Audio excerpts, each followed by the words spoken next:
Watching Good Morning Uganda here on Uganda Broadcasting Corporation. We are coming to you live from the broadcast house here at Nile Avenue. Now, it was a weekend that was filled with many events. We had some runs over here for charity, but also we had many political statements as far as the Kawempe North by-election is concerned. Now, last week we had the Kawempe North by-election where National Unity Platform Party candidate Elias Luyimbazi Nalukola emerged as the winner with over 17,000 votes, and NRM came second. NRM's candidate Hajat Farida Nambi came second with about 8,000 something votes, and at some point people believed that the NRM had conceded to the results. But later on, among the statements that were made were a statement made by the Minister for the Youth, the Minister of State for the Youth, Barambaru Gahara, saying that their candidate had been cheated, alleging that the votes were rigged and that there were many malpractice tendencies that occurred during the by-election. Now, Uganda Broadcasting Corporation did give you a 360 overview of the electoral process as it unfolded, but some events we weren't able to show you because at some point security personnel swung into action and the journalists had to be pulled out of the field. But now we have an explanation from the fountain of power in the country, His Excellency Yoweri Kaguta Museveni. Over the weekend, he did release a missive that addressed some of the issues that Ugandans were complaining about or debating on different social media platforms. And in this, he did mention that there is a criminal and electoral investigation that is ongoing in the matters that occurred in the Kawempe North by-election. And he did mention in this missive that ballot stuffing, then he did mention altering of results and then destroying of ballot boxes in Kazo, Angola and Bogo Mosque Zone, campaigning at polling stations, intimidation, violence, among others, are the issues that are being looked into. And he did mention many other things, and he also issued warnings. Now, we will get into that later, that I will be reading for you in detail. Now, but before we do that, I have Robert Chirabo Nyonyetano right next to me. Good morning, Robert. Good morning to you, and of course our viewer. Thank you so much for waking up with us this Monday. So much we have in stock for you, and among the very interesting things is the letter from the chairperson of the NRM, yes, the ruling party. The chairman also is the president of this country, Yoweri Kaguta Museveni. All right. Well, Julie Nantaba, good morning. Good morning, Olive. Good morning, Robert. Julie F. Nantaba Mosisi is my name, and the weekend indeed was lit with political issues. Now, of course, the letter from the Fountain of Honor is one of those that made rounds, but I think one that the other piece of news that made rounds for me was the fact that Honorable Matthias Mpuga and his party, the Democratic Alliance, did introduce official coordinators to mobilize the country for the agenda of the Democratic Alliance. And the primary focus is on three issues: constitutional reforms, electoral reforms, as well as transition, the peaceful transition of power. But the highlight there being the fact that General Muhoozi praised Honorable Matthias Mpuga, and he stated that he was impressed by Honorable Matthias Mpuga's type of organizational culture, and he looked forward to working with him one day. And one of the things the Democratic Alliance also highlighted in regards to their mobilization campaign was the Kawempe North by-election and what came out of it, and the more reason to push for electoral reforms as well as constitutional reforms. And that indeed leads us to the letter that President Museveni addressed in regards to the Kawempe North by-elections, a letter that is causing a lot of mixed reactions. Everyone has their opinion, and it's one that I'm looking forward to Olive reading for us to understand it better. All right, now speaking about the missive from the president, here we go. The letter reads, fellow Ugandans, especially the Bazukulu, greetings. It is good that we are getting the rains after a very hot season. Stop damaging the environment, please, wherever you are. In this piece, I am writing to inform you that an electoral and criminal investigation has started in the Kawempe North by-election. The following allegations have come up: ballot papers stuffing, altering results, destroying ballot boxes in Kazo, Angola, Mbogo Mosque Zone, among others, because apparently some people did not want those votes to be counted, campaigning at the polling stations, intimidation, violence, etc. The heavy deployment of security forces may have stopped mass violence, but it could not stop these microcrimes that should have been managed by the election officials.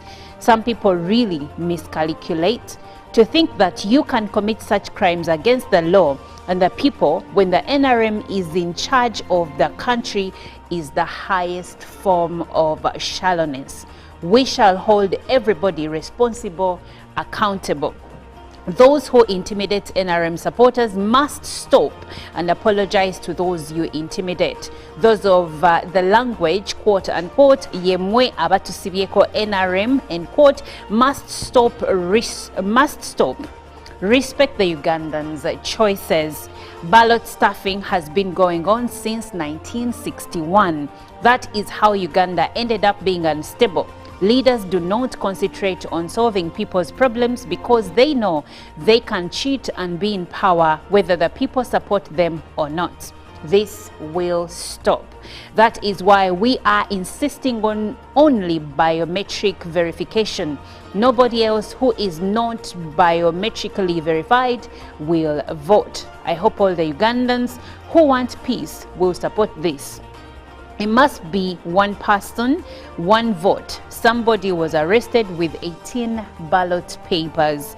The NRM people must not involve themselves in cheating by saying that the opposition is doing it. They must also do it. Work to crush that disenfranchisement of the Ugandan people. That is why the NRM went to the bush. I have had people talking about the harsh methods by some security elements, especially against the journalists. We are studying this. However, the original question should be, and I quote, why should the UPDF and JAT have to be deployed in crowd management? Uganda is like an island of peace in the region. Why? It is because of the UPDF. They have enough work fighting ADF, the cattle rustlers in Karamoja, Kony in Central African Republic, Al-Shabaab in Somalia, among others. There, they shoot to kill. That is why nightclub goers can dance the whole night in peace.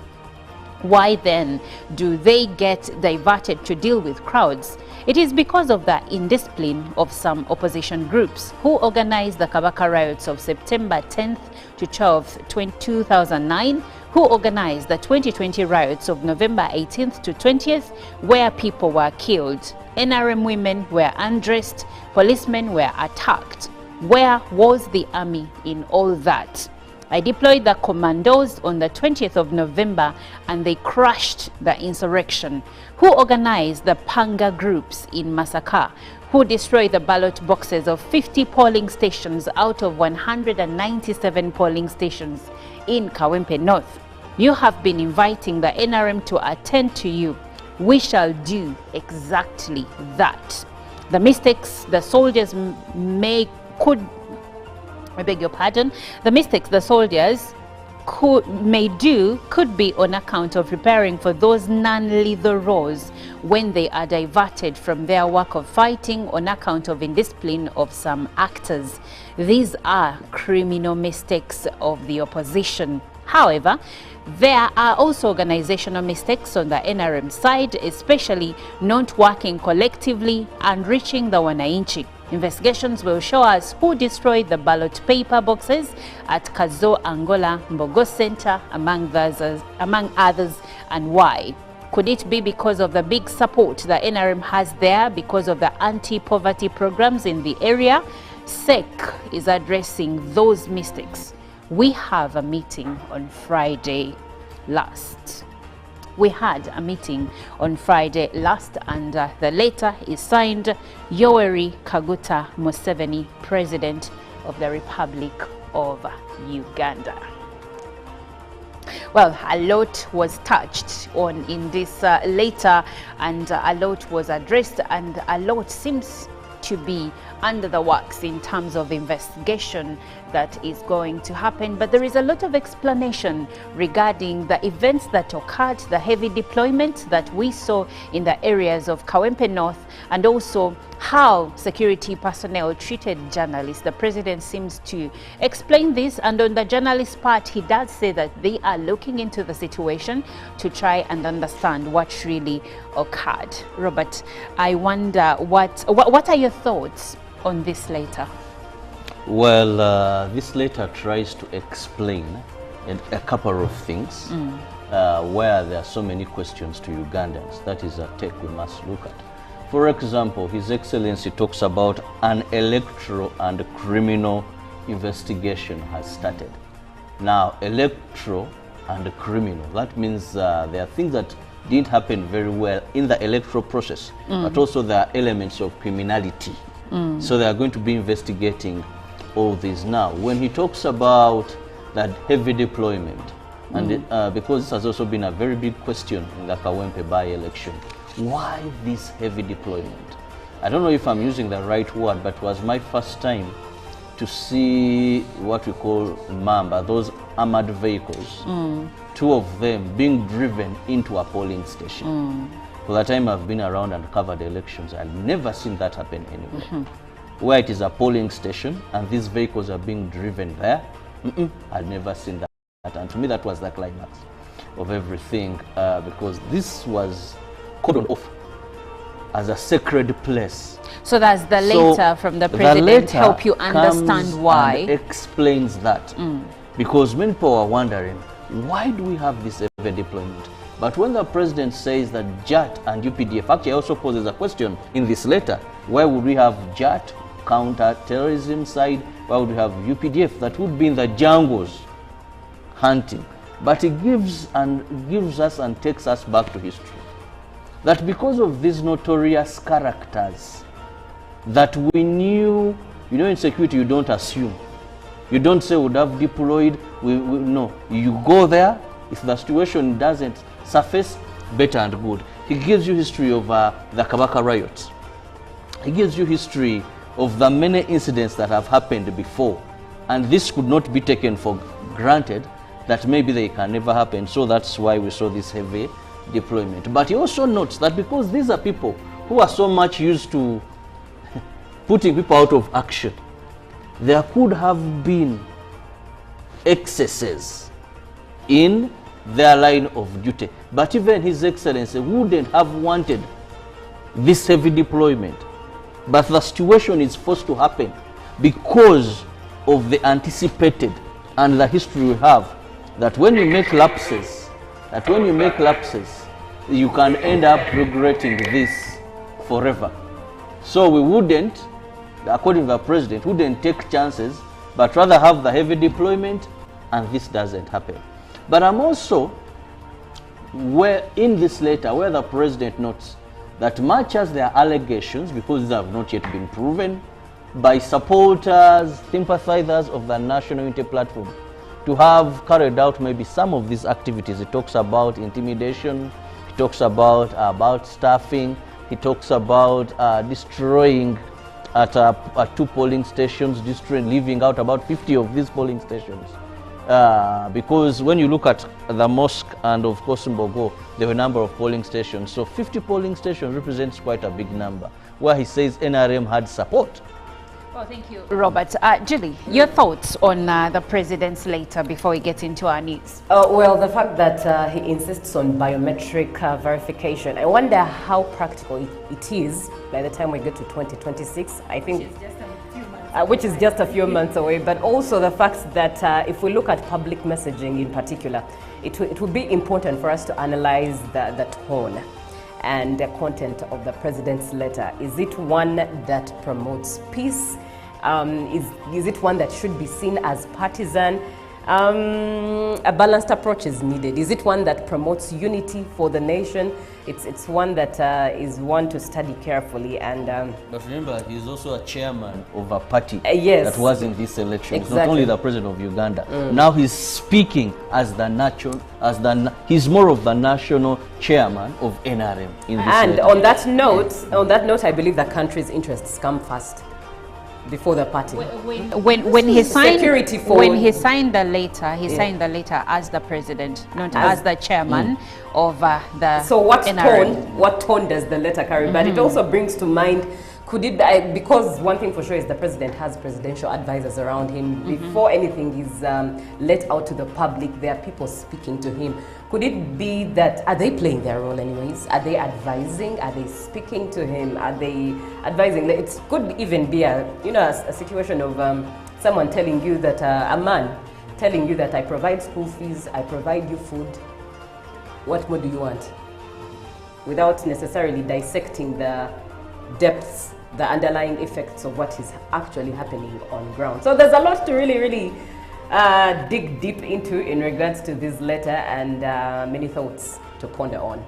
Well, yeah, many thoughts to ponder on. I think for me, the part where the president says that some people really do miscalculate, and he goes on to say that if you think that he says to think that you can commit such crimes against the law and the people when the NRM is in charge of this country, is the highest form of shallowness.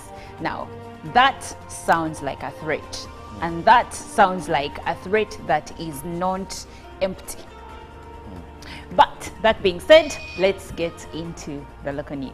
Well, we begin with Catholic women who made a pilgrim to Lubaga Catholic Church. Now, with great joy and gratitude, the Catholic Women Guild of Kampala Archdiocese yesterday embarked on a sacred pilgrim to Lubaga Cathedral as they marked Jubilee Year 2025.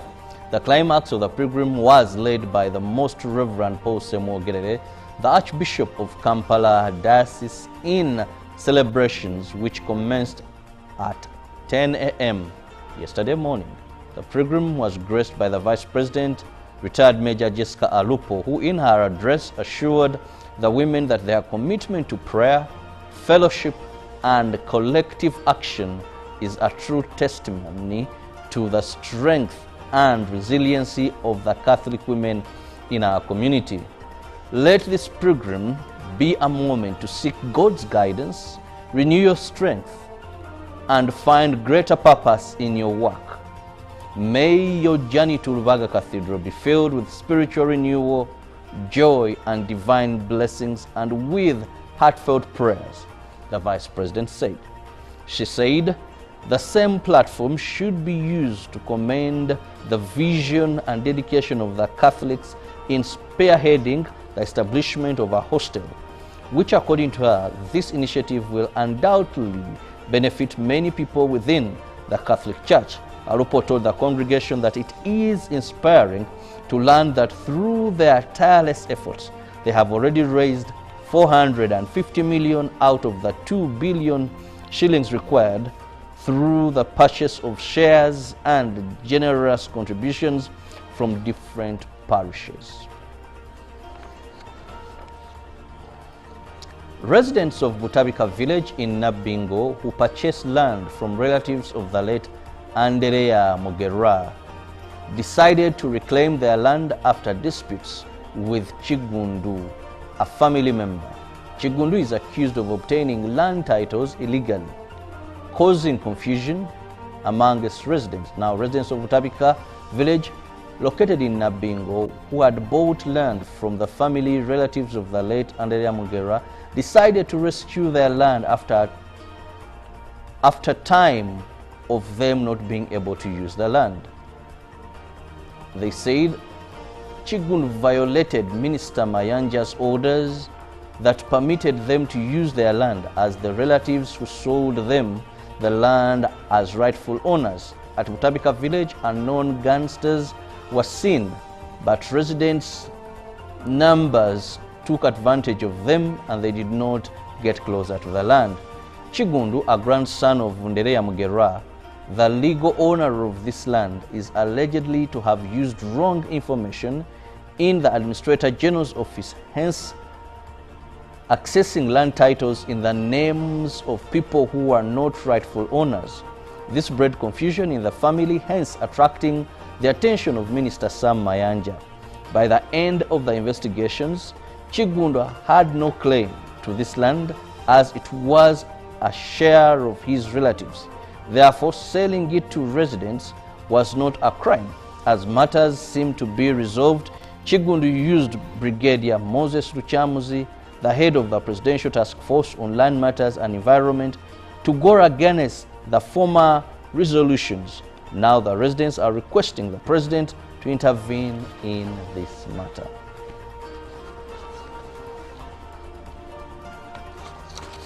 And finally, from the local scene, the Deputy Inspector General of Government, Patricia Achen Okirie, held a mentorship session with students from various institutions in Gulu to emphasize the significance of integrity in their academic and professional lives.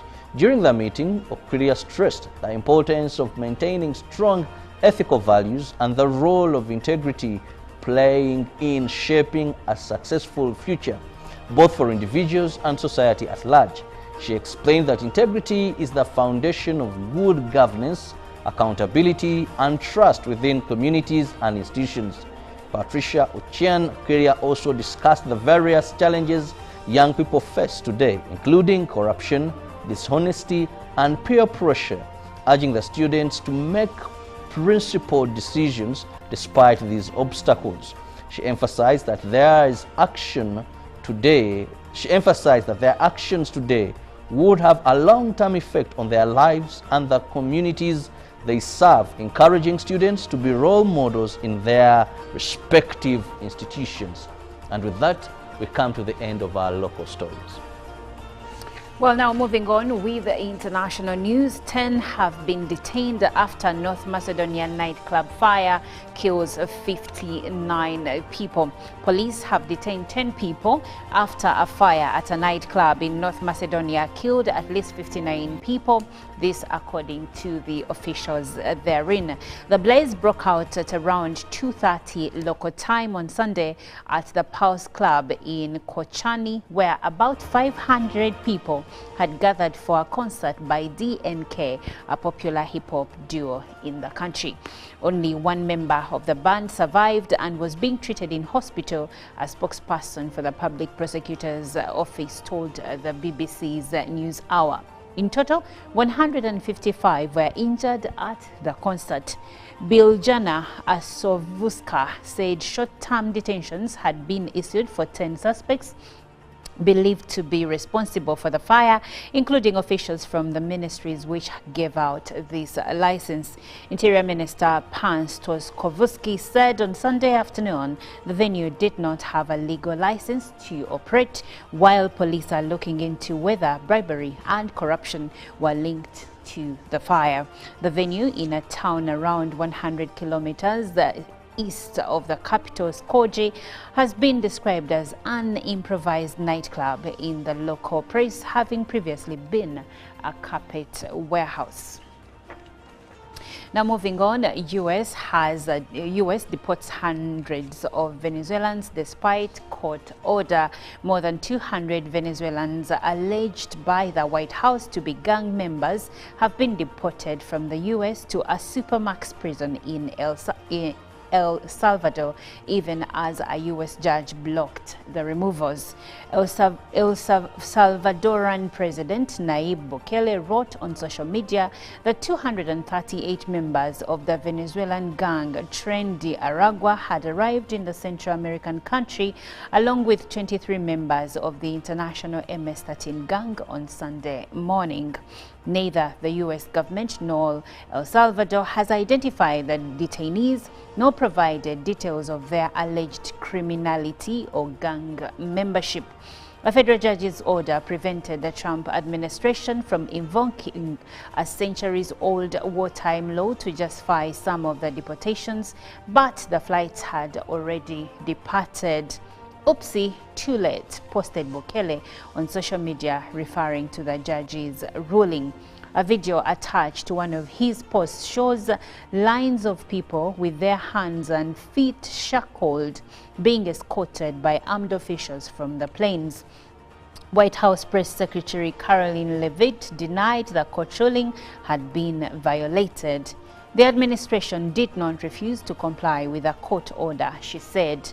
The order, which had no lawful basis, was issued after terrorist TDA aliens had already been removed from U.S. territory. Now moving on, the U.S. is expelling South Africa's ambassador. Secretary of State Marco Rubio said, calling the envoy a race-baiting politician who hates President Donald Trump. Ties have been slumped since Trump cut U.S. financial aid to South Africa, citing disapproval of its land policy and its genocide case against Washington's ally Israel. South Africa's ambassador to the United States is no longer welcome in our great country, Rubio said on Friday in a post on X about the rare bearing of a nation's top diplomat.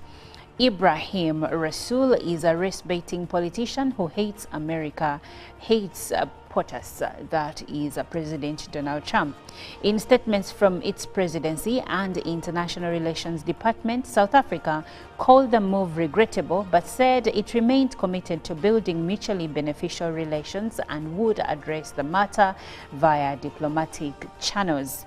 Rubio reposted an article from right-wing website Breitbart that quoted the envoy as saying that Trump was leading a white supremacist movement. He must depart by March 21st, a State Department spokesperson said on Saturday.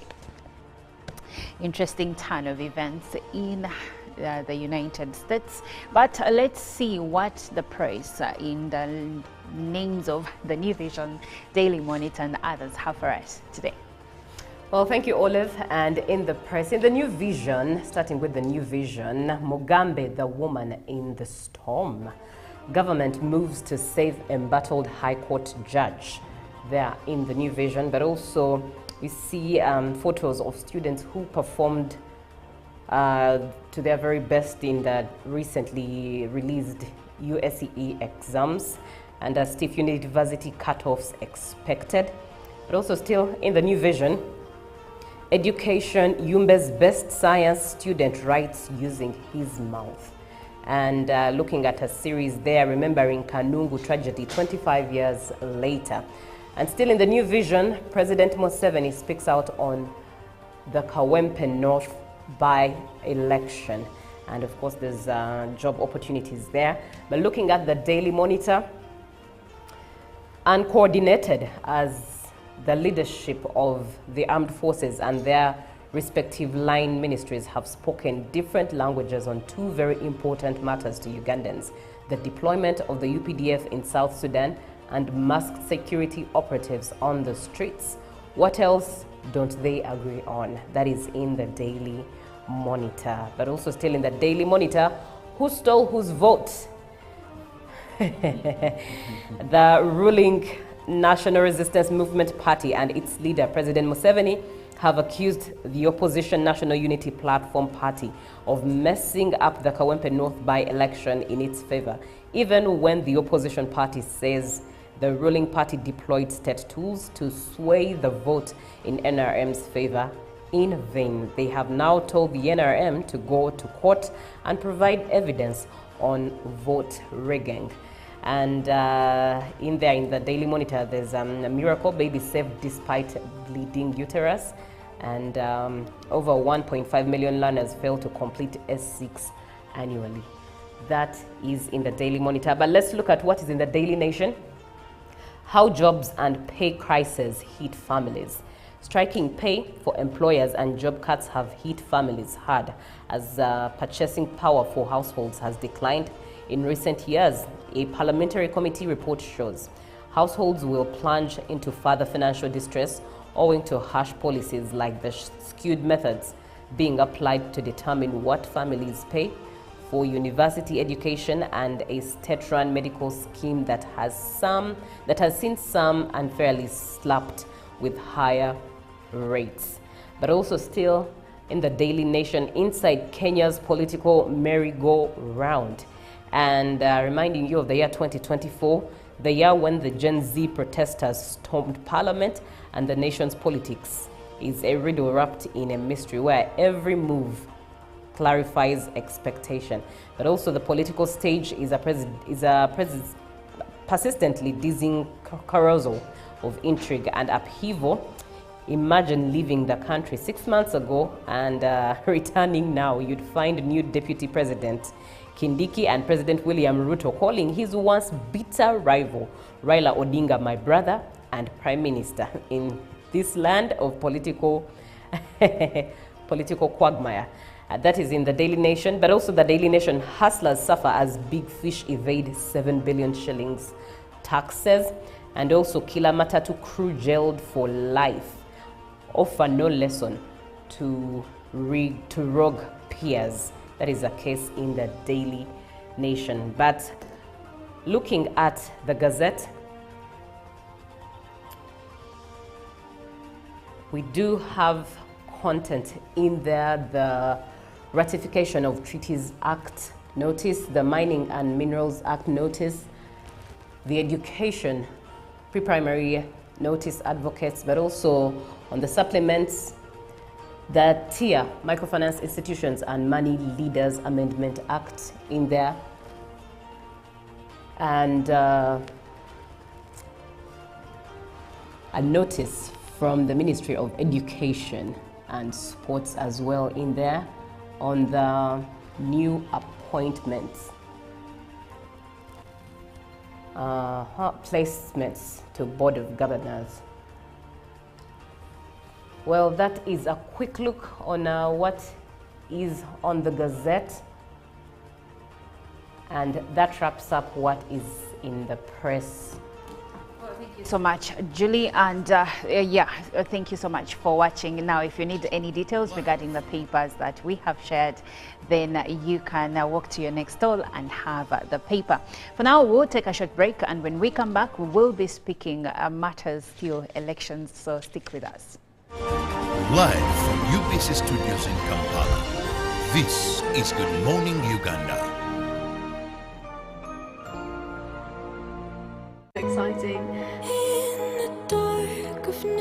Are coming to you live from the broadcast house here at Nile Avenue. Now, it was a weekend that was filled with many events. We had some runs over here for charity, but also we had many political statements as far as the Kawempe North by-election is concerned. Now, last week we had the Kawempe North by-election where National Unity Platform Party candidate Elias Luyimbazi Nalkola emerged as the winner with over 17,000 votes, and NRM came second. NRM's candidate Hajat Farida Nambi came second with about 8,000 something votes, and at some point people believed that the NRM had conceded to the results. But later on, among the statements that were made were a statement made by the Minister for the Youth, the Minister of State for the Youth,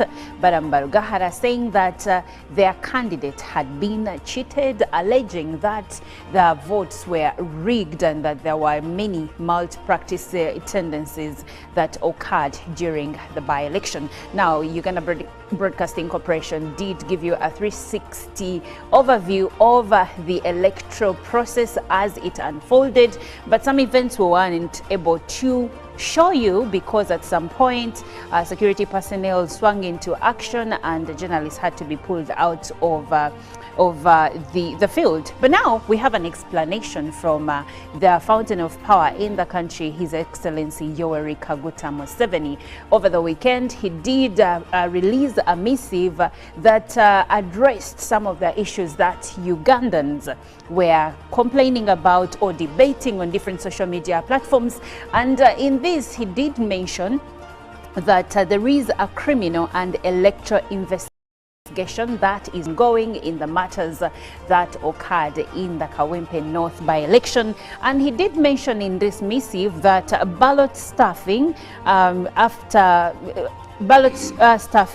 then he did mention altering of results and then destroying of ballot boxes in Kazo, Angola and Mbogo Mosque Zone, campaigning at polling stations, intimidation, violence, among others, are the issues that are being looked into.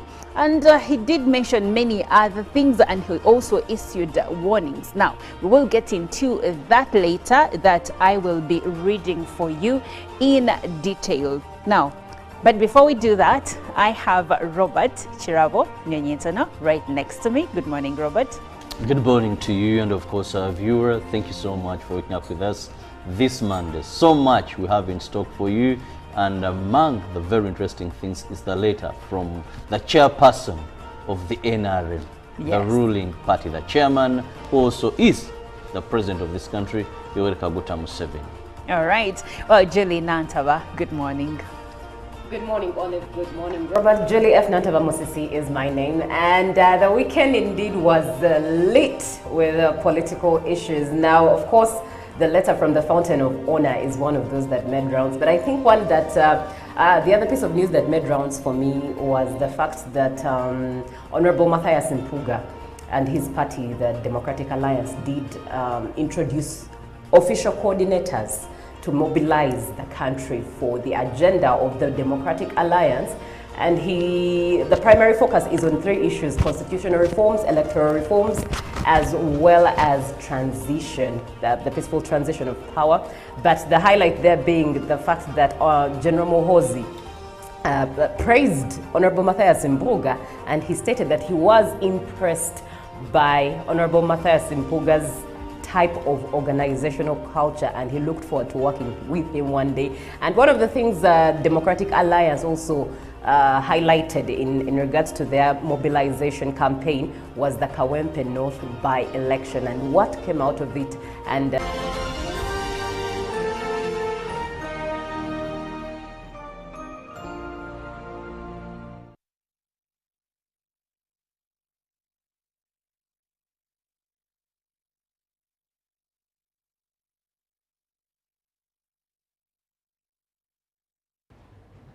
well, good morning once again. I'm Olive Monica Najuma.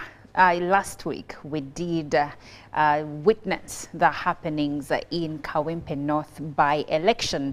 Now today we look at the aftermath of the elections and the lessons learned. Since the constituency has many youth, and since we know that Uganda's population comprises of 70% young people, this election is not only a by-election, but it is also an election that speaks so much to the youth. The youth were heavily involved in the election. We spoke to some of the voters in the constituency, and many of them were young people. So it was actually nice and exciting to see young people being active in the election of their future leader. So what are the learning lessons we have picked from the Kawempe by-election as the youth that are contributing to the electoral process, but also what are the learning lessons that security agents, that the powers that be, could have picked from the Kawempe North by-election? Earlier we did share the thoughts of the president in a letter that he wrote and shared. So your views regarding that would be your views regarding that would be an encouragement. So please join the conversation on WhatsApp number 0709 602 592. But I will be speaking on this matter with Richard Byamukama, who is a lawyer and also a security student. Good morning, Richard. Yes, good morning, Najuma, and our dear viewers. So it's a pleasure to be here with you once again.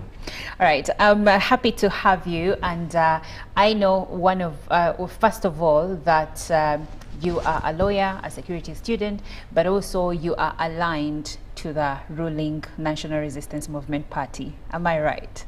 Yeah, a little bit aligned. A little bit aligned. Because I prefer being non-political, but Well, I come from Kagadi, where a majority of the population is aligned to the party you have just stated. So it is not a wrong adjustment to me. Okay. Yeah. All right. Now, speaking about Kawempe North by-election, we have seen the side of the opposition. We have seen the side of the National Resistance Movement Party, but also we are hearing the voices of the voters, among these, the youth. If you're to sum up the events that occurred in Kawempe and the presidents later after that, what would you say? Well, when electioneering is a process, it is not an event. Yes.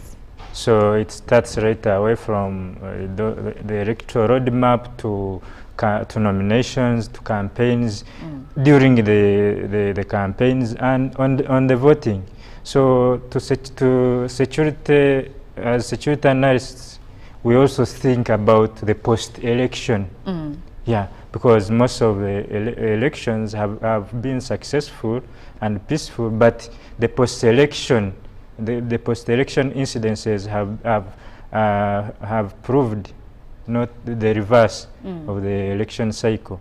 So the entire Kawempe election cycle, I think as a country, we don't desire it anymore, because we have seen there is a lot of theories that have emerged from Kawempe elections, from both the ruling and the opposition political parties. But apart from the NRM, the other contenders have come out to concede defeat and congratulating the winner. But the NRM has contested the results, citing electoral fraud, malpractices, and all that, violence in Kazo, areas of Kazo, Angola, those ghettos. Yes. Yeah. So there is a lot of controversy, but as a country, we don't desire this controversy. If we have to have a solution, because this country has ever gone to violence because of an election. The post-1980 election situation forced the NRM and the NRA to go to the bush to fight and overthrow the regime that had proclaimed itself into power without the will of the people. So we should respect the elections, having had this prior experience of election violence.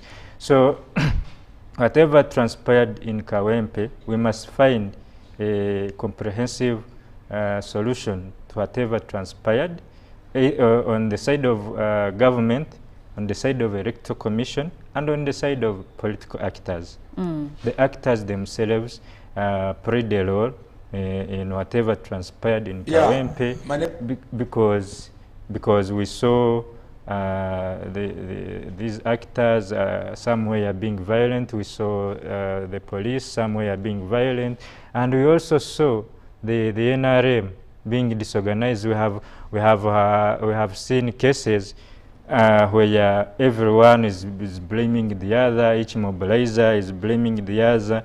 So according to General Sun Tzu, so when you are going for a battle, there has to be harmony within the army or the force, the advancing force.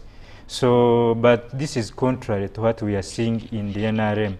So there has not been any harmony within the NRM party. Everybody is blaming, they are playing now a blame game for the loss. So I believe that is a weakness of the NRM, and it should be also addressed. So there are a number of issues that the different actors in the Kawempe election need to address. So as the security, they need to be addressing issues of their relationship with the media, because we saw a lot of battering of the media. So if you want to find a comprehensive solution, because if the 2026, we are nearing the 2026 elections, so if it has to be like the Kawempe by election, then we are doomed. We might have to go into that post-election violence, like Malawi has been. Malawi recently has been into this cycle of a post-election violence. So if the Kawempe election is to be an example of the 2026 general election, then the entire country is doomed. Is doomed. Now, Richard, there have been thoughts and debate on whether or not the Kawempe by-election is a litmus test for the 2026 general elections. What we saw happening over the last couple of weeks and even the last few days, even on the election day, when you look at it as a security student, do you think that there is even an iota of chance that these events will not repeat themselves? Well, the society dynamics of Kawempe are very different from the entire society dynamics of the rest of the parts in the country. What happened in Kawempe may not happen in Kagadi or Chenzige, where I come from, may not happen in Rwengoma or Kahunga Bunyonyi. So, but the society dynamics determine on the response from these electoral management systems, because we see Kawempe is a ghetto, and I believe I have no question as to why these security agencies deployed in Kawempe, because most of these operations are manned by intelligence. So whenever you are going, according to Sun Tzu, General Sun Tzu, he was a general in Japan. So he said, whenever you are going for any advances, you have to have prior intelligence. You have to know what the enemy or whoever you are going to encounter is thinking or is planning. So I believe there are various trade crafts. These intelligence agencies had prior knowledge of what was going to happen in Kawempe. So I don't blame their deployment, but we should be discussing on the aftermath of the deployment. Yes. So we saw a lot of battling of journalists. So the fact you say that nobody was injured, and yet people saw that either a parent, a father, or a son was battered, then the security apparatus should be able to tell us whether these people who we saw with blood stains had an accident or that.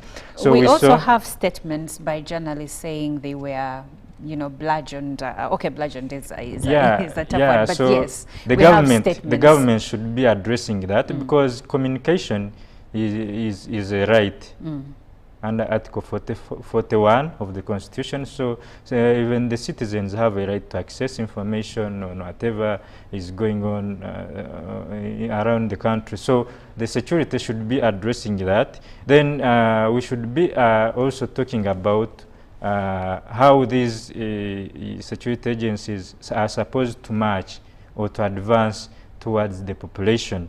Because if we don't address this key concern, we have had issues over the past where every Inspector General of Police or the Army Commander has always been, faced with criminal or financial sanctions from these Western powers, the United States and the European Union. So we should address the manner or the way how we handle our citizens, because it is unfair to brutalize the opposition and then leave our side, the NRM, to work freely and do whatever they have to do. We are just creating a situation of angels having angels and devils within the same society, which is very bad. If we build a country, a bruised nation, where the opposition are criminalized and then the NRM are left to, those subscribing to NRM are left to do all sorts of stuff, or the political sharings and whatever, then we are just subdividing our nation. We are just not treating our citizens equally as we are supposed to be as a government. So let's be pessimistic of what comes after this, because whenever you divide the population along political lines, we are just creating extremism where these factions will hate each other, then we shall start seeing issues of violence against each other and then subsequent instability. So elections do not cause violence. What causes the violence? There must be other several underlying factors within the society that may give rise to this violence. Okay. Elections themselves do not cause violence. So according to Ernesto Che Guevara, in his book, The Renaissance of the Cuban Revolution, so he points out this very clearly, that whenever there is an issue in the society, and that issue is not attended to, it is most likely to result into violence. So there must be issues within the society that acts as a trigger. Yeah, that these citizens are angered because they are not catered for, they are not seeing services, they are not, you know. So those issues are the ones that result into hate and, you know, subsequent violence. So we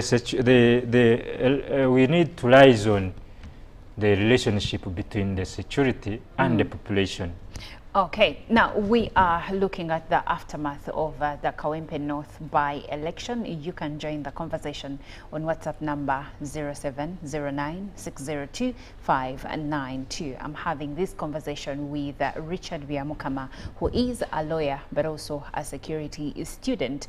We are addressing the many events that did occur during the Kawempe North by-election, and he has gone to great lengths to help us understand the security standpoint, but also what could have triggered the people of Kawempe to react in some polling stations the way they did. According to a letter by the president, he says that results from over 50 polling stations were not received, either because some of the voting material was destroyed. So we are getting into that, and I think there is a point there, given the fact that in the former election where the fallen Kawempe North Member of Parliament, Honorable Muhammad Segirinya, won, he won by over 40,000 plus votes, and the NRM candidate came second with about 7,000. But this time round, the winner had 17,000 votes, yet the constituency has more than 100,000 registered voters. So when you look at the details, as they say, the devil is normally in the details. When you look at the details, there is a lot that is left to be desired and a lot that is to uncover. So join the conversation. You can share your views and you can also ask some questions. Now, Richard, coming back to you, there have been allegations, even in the president's letter. There are allegations of ballot stuffing, altering of results, and destruction of ballot boxes.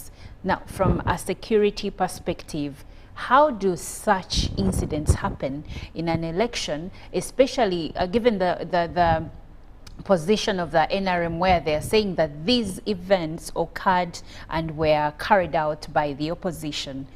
How do these events take place? You see, the society dynamics of Kawempe. Kawempe is a republic itself, as you have been hearing. There are a lot of ghettos and gazetted settlements within Kawempe, especially Kazo, where the president has cited. If you know, if you have ever been to Kazo, you know the society dynamics of that area. So it is very possible that violence may occur, may override the security apparatus, and may occur because we have seen statements that these ballot boxes were kicked, were damaged by the electorates and other marauding poses. We don't know. It could be the NRM or the opposition. So we don't know who plays these games. So I'm a student of intelligence and national policy. So I know what the enemy may do and what the government may do. But in this case, who is the enemy? So we know who the government is, but there were two opposing parties. You have brought it rightly.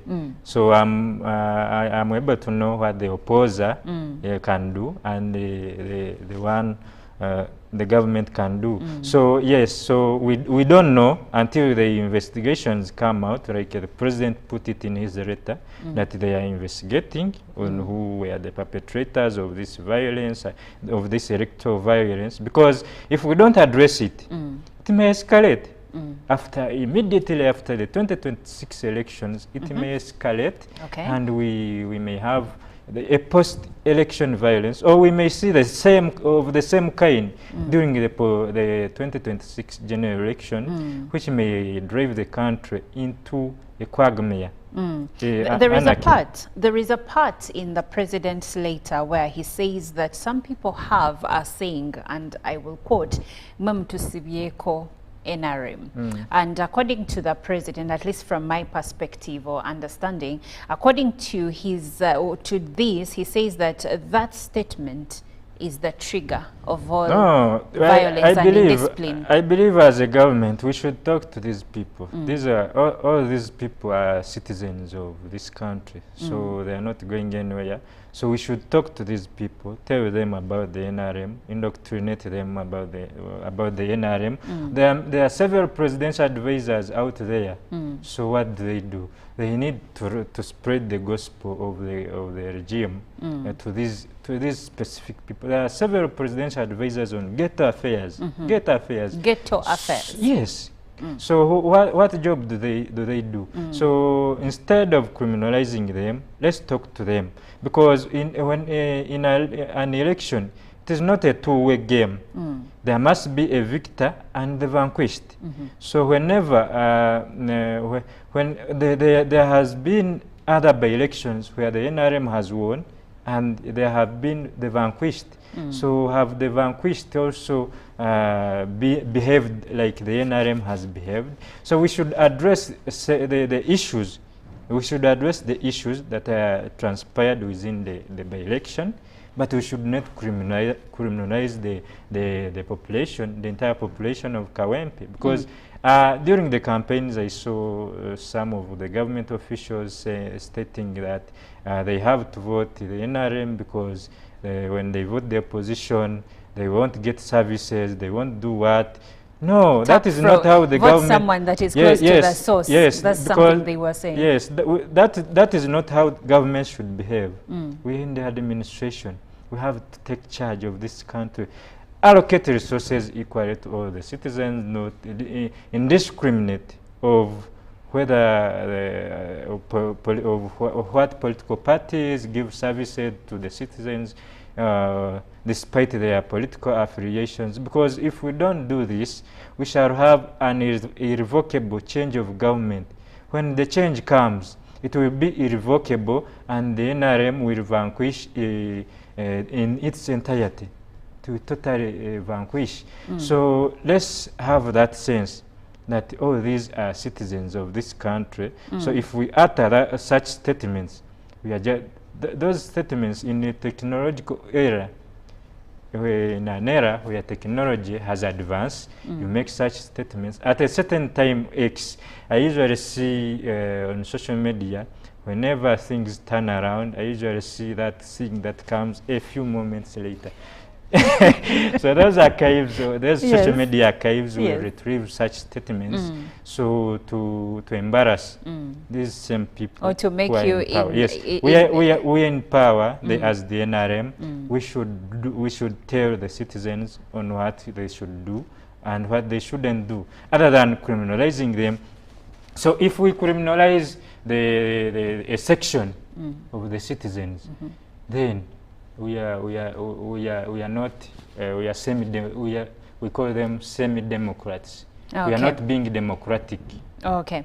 Now I have some views coming through from our viewers, comments coming through from our viewers, and the first one is from Cricket Derek Gagamel from Makinde Luafu. He says, "Good morning, Olive and our guest. They say when two elephants fight, it's the grass that suffers. What is happening is parties are doing politics, but at the expense of people's lives. All mess that happened affects more more the electorate and delays service delivery. We are tired of thinking it's a do or die process. It's time we start playing mature politics as a civilized country. Thank you so much, Cricket Derek. What do you have to say about that? Yeah, it is a very good statement, and I pray if every Ugandan citizen had the same thinking as him, because whenever we are in an election, there has to be the victors and the vanquished. So if every vanquished has to behave like how the NRM is behaving, not accepting defeat, you know, amidst what happened in Kawempe, the NRM has not accepted defeat. So, but isn't it, don't they legally have a right to actually say they are going to court, that they are not accepting the results of an election? Who has denied them that right? Nobody. But when you are going to court, you have to have grounds, like Tinkasimiro was saying, because any electoral petition has to be determined on the substantiality test.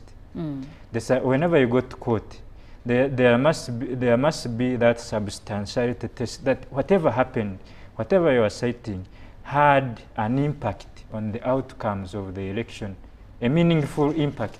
So that is the substantiality test. So I believe if the NRM goes to court, that substantiality test, they must prove that the violence in the elections had a substantiality test. But as the NRM, I believe we can do better. Let's organize ourselves other than embarrassing ourselves. Let's organize and prepare for the 2026 elections, because we already won in the previous election where Muhammad Segirinya, in the 2026 elections, we only garnered 7,000 votes. In 2021. So within a few years, we have already surpassed the threshold of the 7,000 votes. So we have no reasons to worry. We are doing better as the NRM, because there are some areas where for example, in Kagadi or Ngoma, there will be minimal talks of the opposition having garnered all those votes. So in Kagadi, if the opposition gets 100 votes at a polling station, it is a huge worry. It must be a huge worry for the NRM, and the entire NRM system may be sacked in Kagadi, where I come from. But in Kampala, I think the government is just being, the NRM is just being unfair to itself. Unfair to itself. Now I have a viewer asking, are you speaking as a security student, or are you speaking as an NRM party member? Well, I'm speaking as both, because I don't prefer aligning myself much into those political affiliations.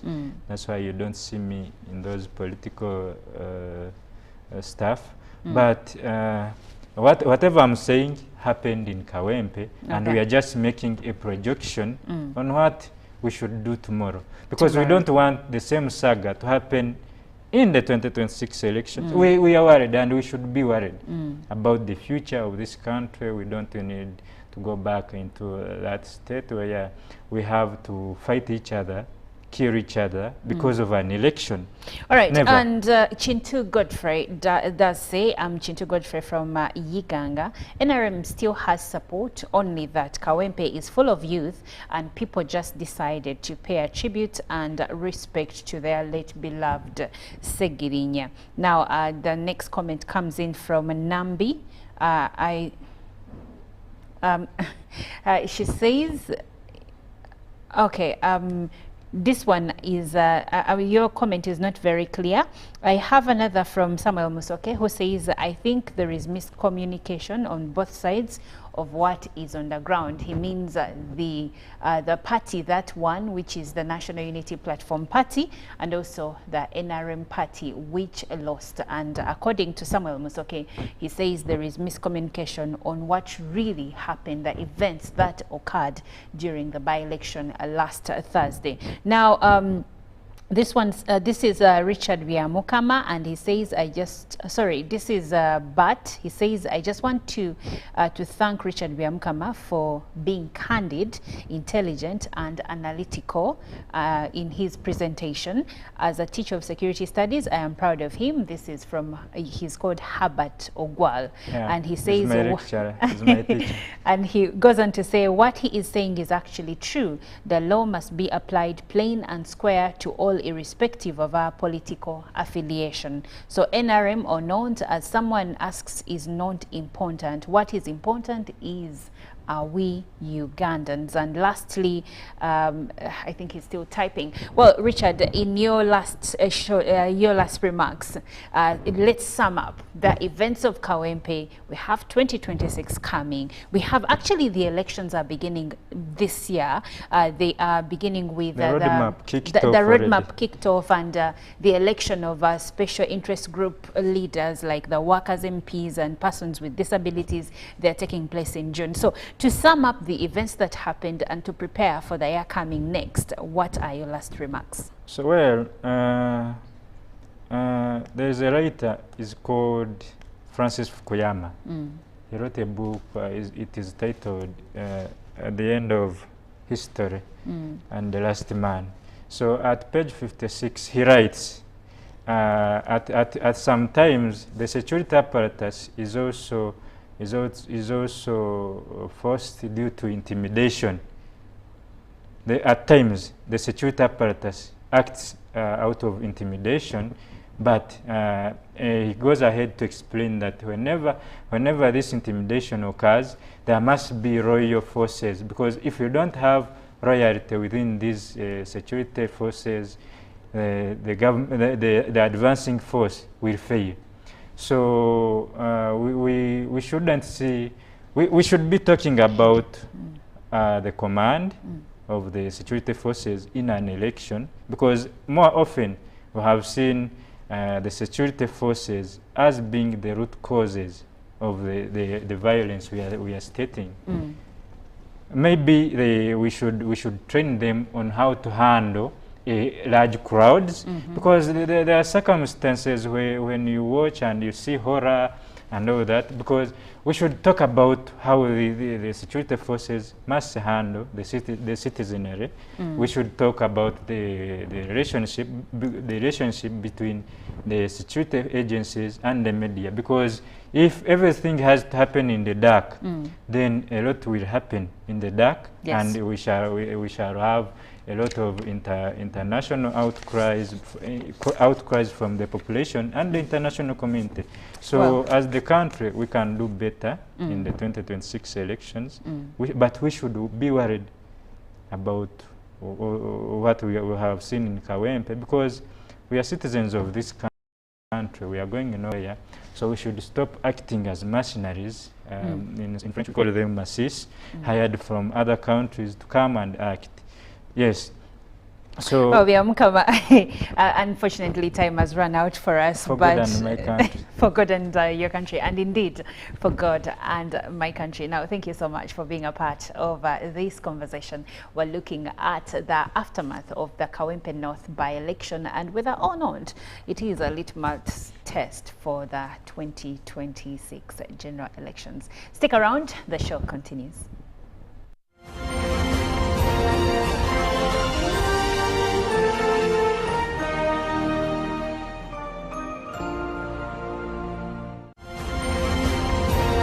Live from UBC Studios in Kampala, this is Good Morning Uganda.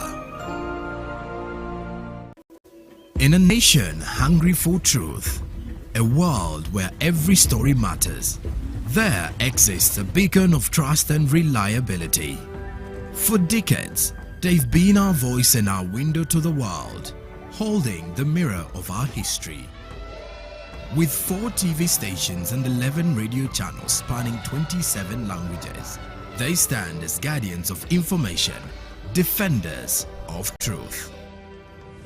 With Mascari Heritage Advantage, they uphold every citizen's right to reliable and free information. Their archived stories shaped our past and illuminate our present. Yet now, as new challenges arise and the world evolves, their mission faces its greatest test yet. Be part of our journey and let's navigate the unknown, uncover the untold, and safeguard our future together. Tune into your public broadcaster, for it is the intersection of trust and truth. Because to UBC, your story, and every voice matters. UBC, inspiring Uganda. Live from UBC Studios in Kampala, this is Good Morning Uganda.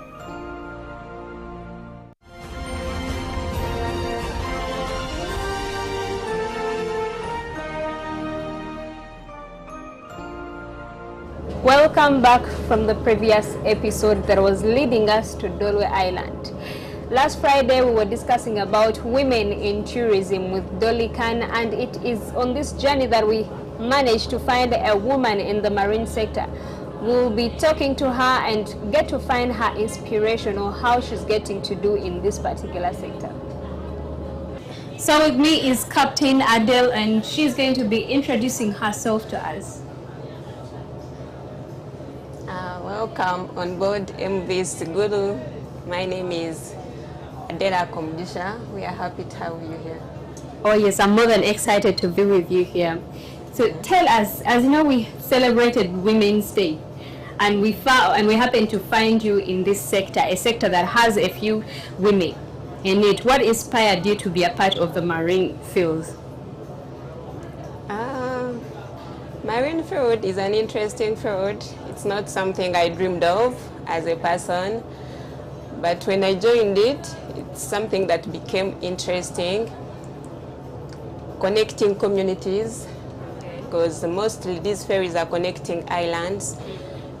So it is something that was interesting for me, and I grew passion for it, seeing that the service I offer to the community is highly valued.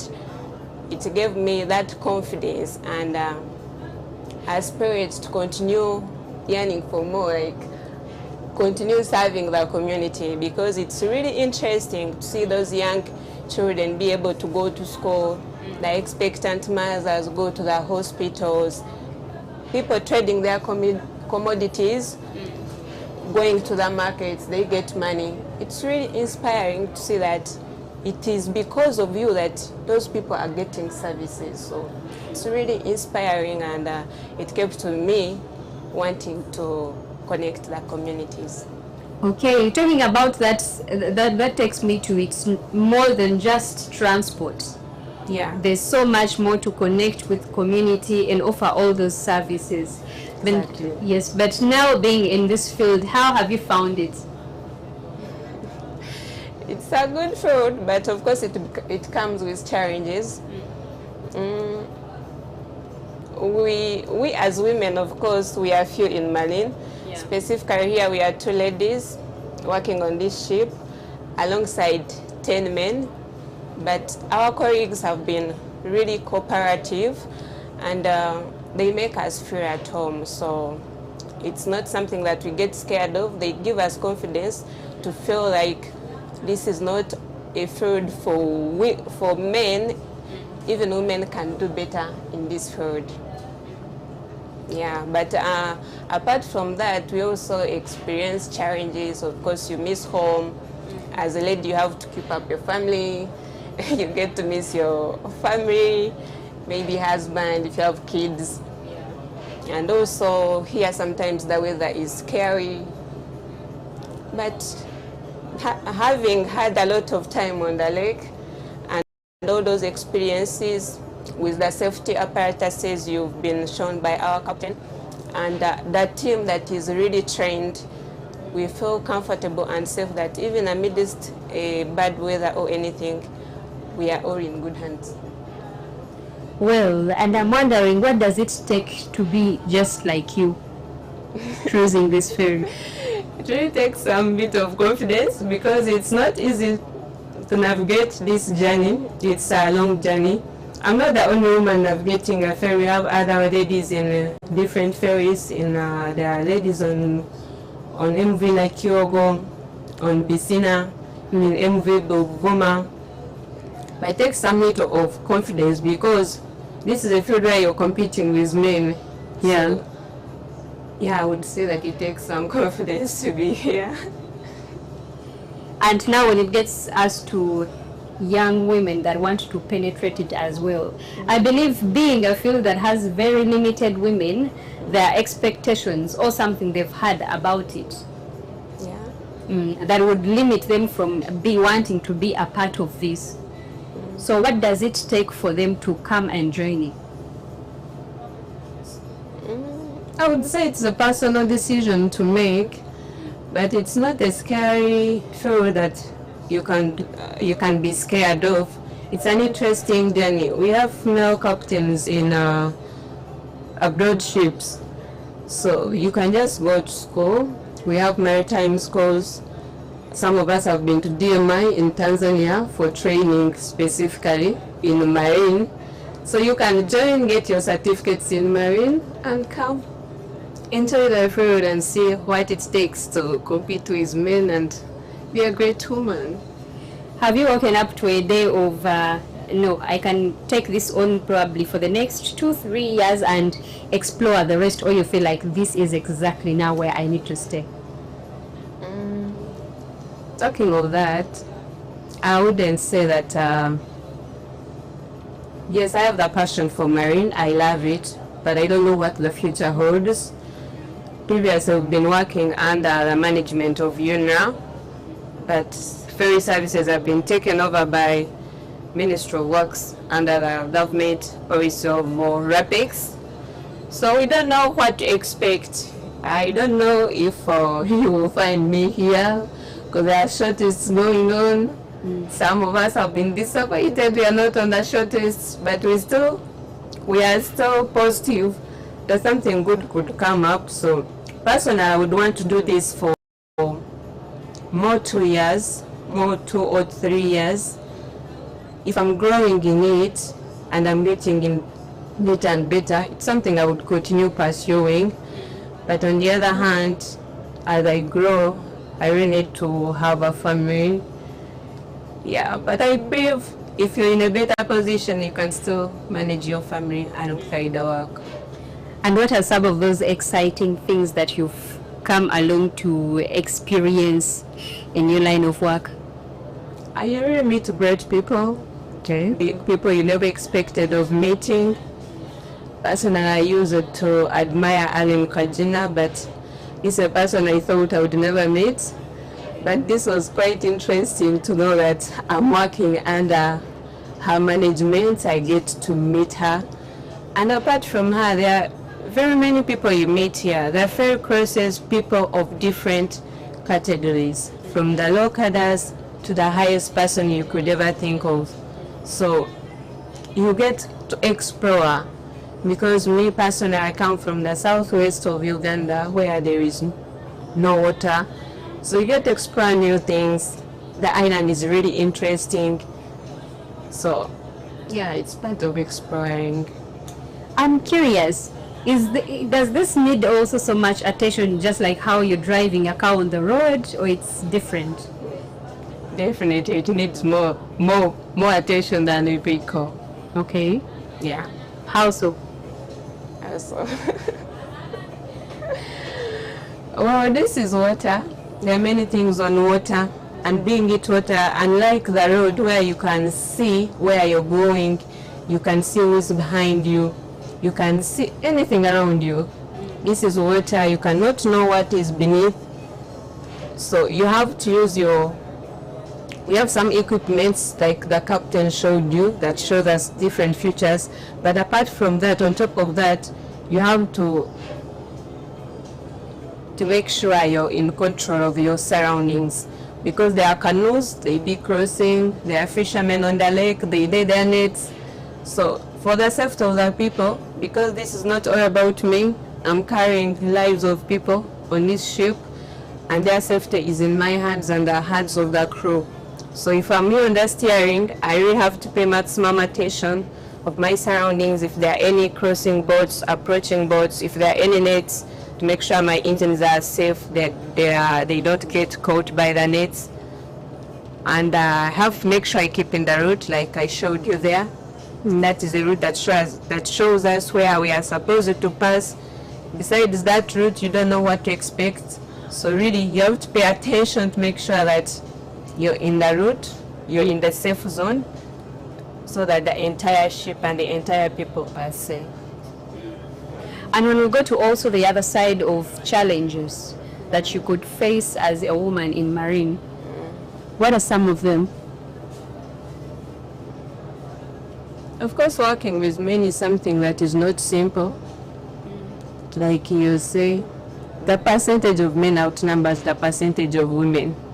And you know, men can be quite, how do I call it? Okay, it is challenging competing with men. You know how men can be. But like I told you, our colleagues have been cooperative. Then besides that, it is the weather conditions. Yeah, the weather can be challenging sometimes and it can be scary. And another challenge is missing your people. You don't get to meet your people. Another one, sometimes you don't get to celebrate the public holidays. Okay, let's say not public holidays. Sometimes you don't get to celebrate those good days which you want to celebrate with your loved ones. Today is Women's Day, but I'm on duty. Some other women are there enjoying it with maybe their partners, family, mother. First one, I would love to go have it with my mother and say thank you for giving me a life. But yeah, you get to miss those good, celebrating those good days. Sometimes we work on Christmas. Yeah, so you get to miss all that time to connect with your loved ones and family. Okay, so what other routes do you take with this particular ferry without heading to Dolu? And this ferry particularly connects two islands, Segura Island and Dore Island. So on Monday, Wednesday, Friday and Saturday we go to the island, and Tuesdays, Thursdays we connect to Segura Island. So this ferry only has one route, which is up to Dore Island, and on the other days it does shunting on Segura Island. Well, it is this field that you'll find limited number of ladies, but you can see there are also exciting things about this field. A few challenges here and there, but they can be overcome. It's an interesting one, especially that you get to meet different people, you get to have different opportunities, you get to also see things that you had never seen. Like she said, she comes from the southwest where there's no water, but this is a whole experience for her that she has gotten to also venture into visiting new places. Okay, what are your last remarks? Firstly, I thank you people for coming to Fair Service. I'm sure you will see many beautiful things in the island because the island is a tourism island. We've been having many tourists going to the island, so we appreciate your visit. I would also like to appreciate the government of Uganda for connecting people, especially on a free service, because some people here are really in a needy situation, and it's really, we should really appreciate the government that it has put in an effort to make sure that these people are connected, these people have access to services using this ferry route as their means of transport at a free cost.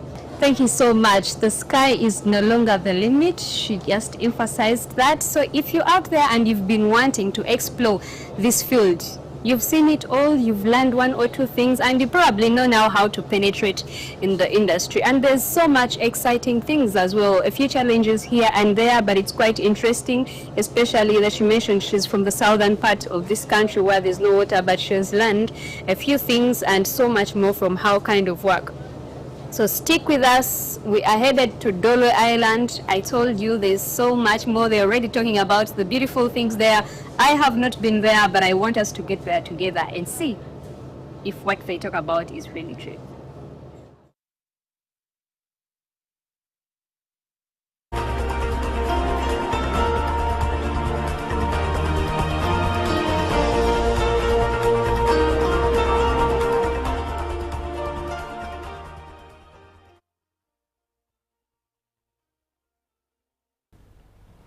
Impressing to see a woman as a captain. Well, welcome back from GMU Tourism Express.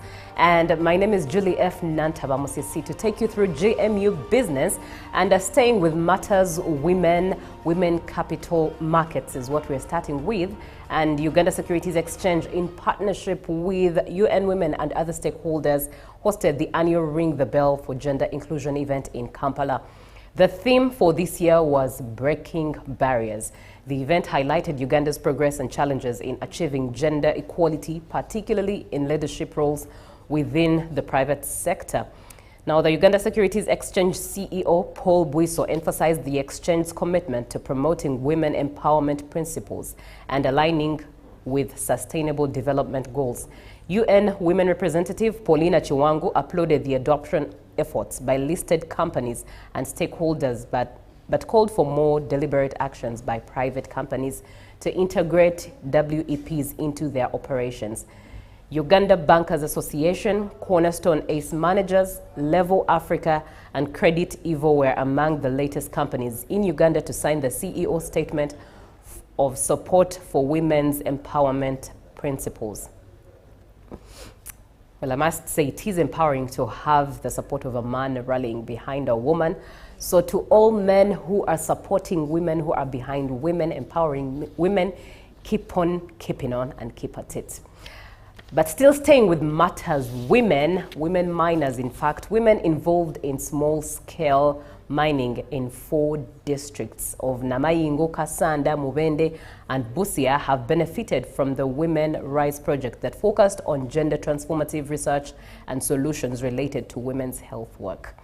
Now, the principal investigator, Professor Betty Kwagala, points out that some of the major challenges identified in the study and the use of mercury and irresponsible behaviors that put the lives of women at risk.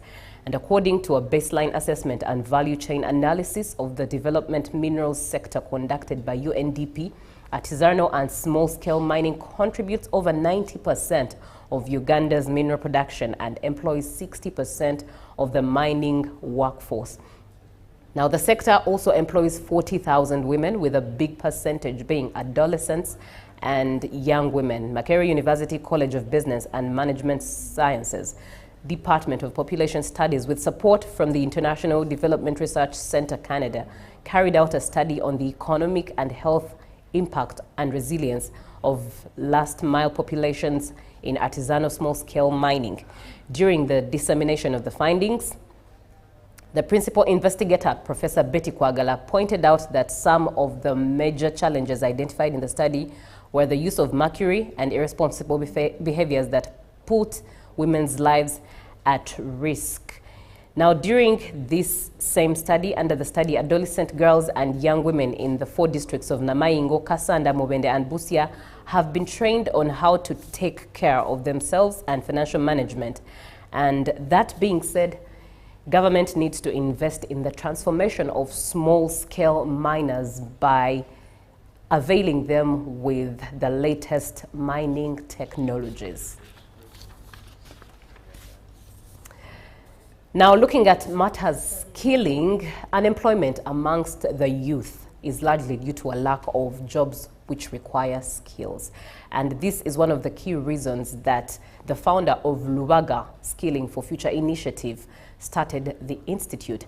Now, Gideon Turiamreba, the chief executive officer of the institute, urged government to offer support so that they can educate the people of Lubaga and other Ugandans, paving way for a brighter future.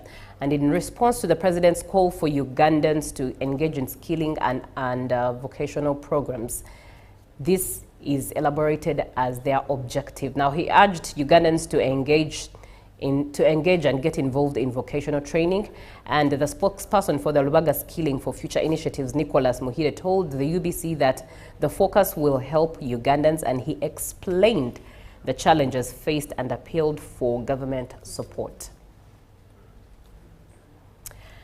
Now, let's look at what the rates look like today. As of 14th March 2025, the US dollar opened at 3,661.05, buying and sold at 3,671.05. And by midday, it was buying at 3,660.64 and selling at 3,670.64. The US dollar closed in at 3,660.50 and sold at 3,670.50. The pound was buying at 4,738.15 and sold at 4,751.09. And the euro was buying at 3,970.17 and sold at 3,981.02. The Kenyan shilling was buying at 28.32 and selling at 28.39, and the Tanzanian shilling was buying at 1.38 and selling at 1.38. And the South African rand was buying at 199.99 and selling at 200.53. Well, that's it from GMU Business. The show is still on. Good Morning Uganda. Up next is the agenda with a conversation about skilling women, transforming society, transforming society through skilling women and innovation, as well as inclusivity in there. So stick around for that conversation that Olive Monica Najuma has for you.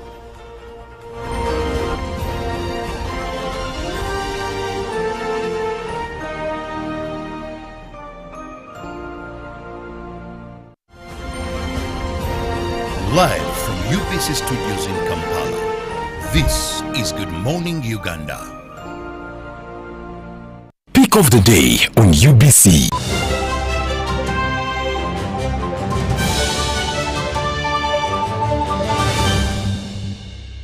Was brought to you by I'll call you every day, yeah, yo, baby, dondolo. You can now get all the Chibuzi out with MTN voice bundles. Call all networks. Kubei Dondoro. Buy a 25-minute voice bundle for only 1,000. Or buy any daily voice bundle of your choice. Dial *100 *21# and select daily, or use the My MTN app.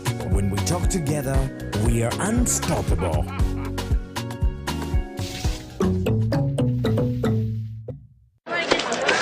Juko. Yo. What you go? Check the shopping, man. What's your secret? Uganda, haven't you heard of the parish development model PDM? Yes, I did, but I thought it was just a talk. No, Sebatia. It is real. I and a few friends together formed a circle, accessed money from the PDM, invested in a portrait project, and now things are moving. Juko. I thought I was one of your friends. You are. But you left me behind. I didn't leave you in poverty. What you do, just visit your LC2 chairperson and your parish chief and start the process of economic transformation. Just like that. Okay. The parish development model is an initiative from the government of Uganda through the Ministry of Local Government designed to transform all lives of Ugandans for the better. PDM, my parish, my development, my life. In a nation hungry for truth, a world where every story matters, there exists a beacon of trust and reliability. For decades, they've been our voice and our window to the world, holding the mirror of our history. With 4 TV stations and 11 radio channels spanning 27 languages, they stand as guardians of information, defenders of truth. With Maskari Heritage Advantage, they uphold every citizen's right to reliable and free information. Their archived stories shaped our past and illuminate our present. Yet now, as new challenges arise and the world evolves, their mission faces its greatest test yet. Be part of our journey and let's navigate the unknown, uncover the untold, and safeguard our future together. Tune into your public broadcaster, for it is the intersection of trust and truth. Because to UBC, your story, and every voice matters. UBC, inspiring Uganda.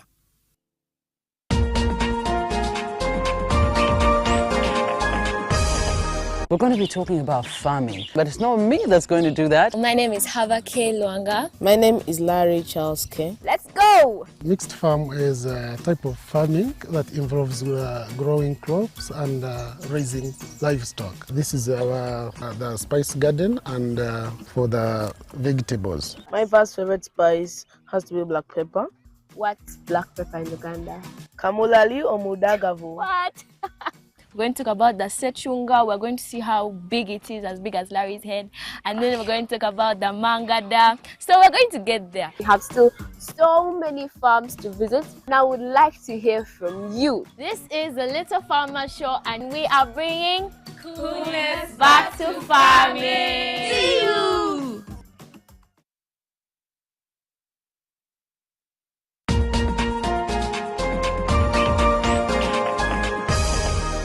This week on UBC.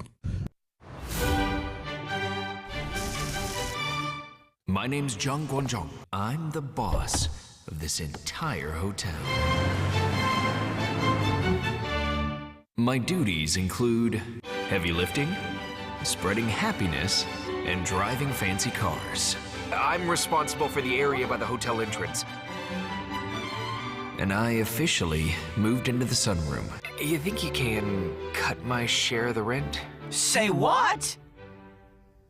To maximize my space, I needed to improvise a bit. That day, she walked into my life. Hi. So, insurance, right? Huh? Like that. I can. Don't let him scam you. We don't want your investments or insurance. I met the woman of my dreams. I'll take you home. I got the Maserati. How do you spell Maserati? M-A-S-H.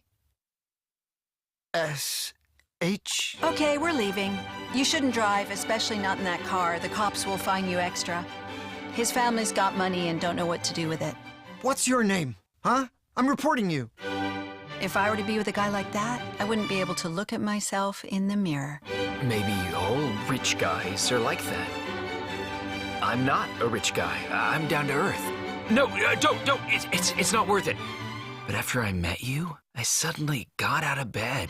John Wonjong, I really was wrong about you. After meeting me, you learned to walk. This isn't a love story, it's a medical miracle. And all the women in the club will be like sisters to me. Respect is most important in a relationship.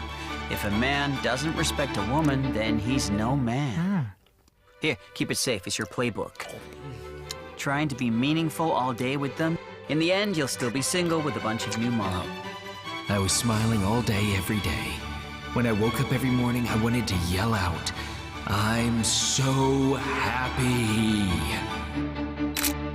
If there's such thing as a miracle. You're not a miracle. You're a maniac. Most of the time, our lives are lackluster. You add all the brilliant moments, or what we call miracles. Welcome.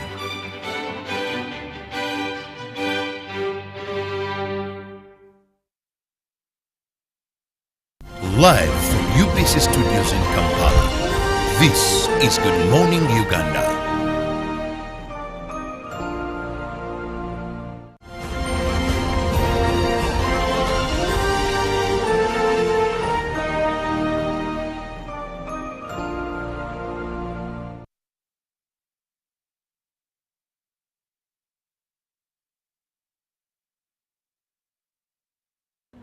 Well, good morning once again. My name is Olive Monica Najuma. If you're just joining us, thank you so much for being a part of Good Morning Uganda. And if you joined us when we started at 6:30, you're doing a great thing. But overall, everyone that is tuned in, we appreciate you. And in a special way, we appreciate you if you're a woman, because this is the Women's Month. Now, we had International Women's Day celebrations on the 8th of March, and today is way past that. But we still speak everything and matters that concern women.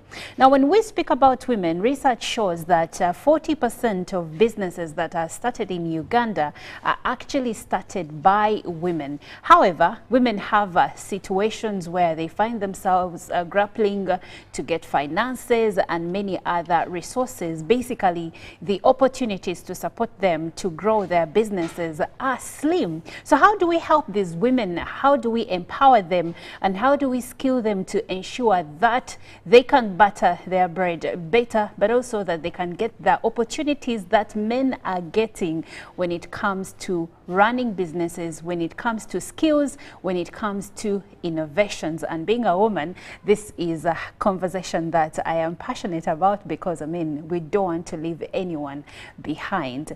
I will be speaking to Bernadette Ojao, who is the team lead and founder Wabibi Pads, and also I will be speaking to Helen Okecho Agume, who is the founder Team Up Beauty Uganda Limited, and together we will be looking at women transforming communities through skills, innovation and inclusion.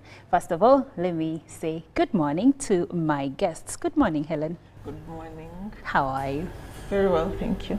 I'm glad to have you here today. It's a pleasure to be here.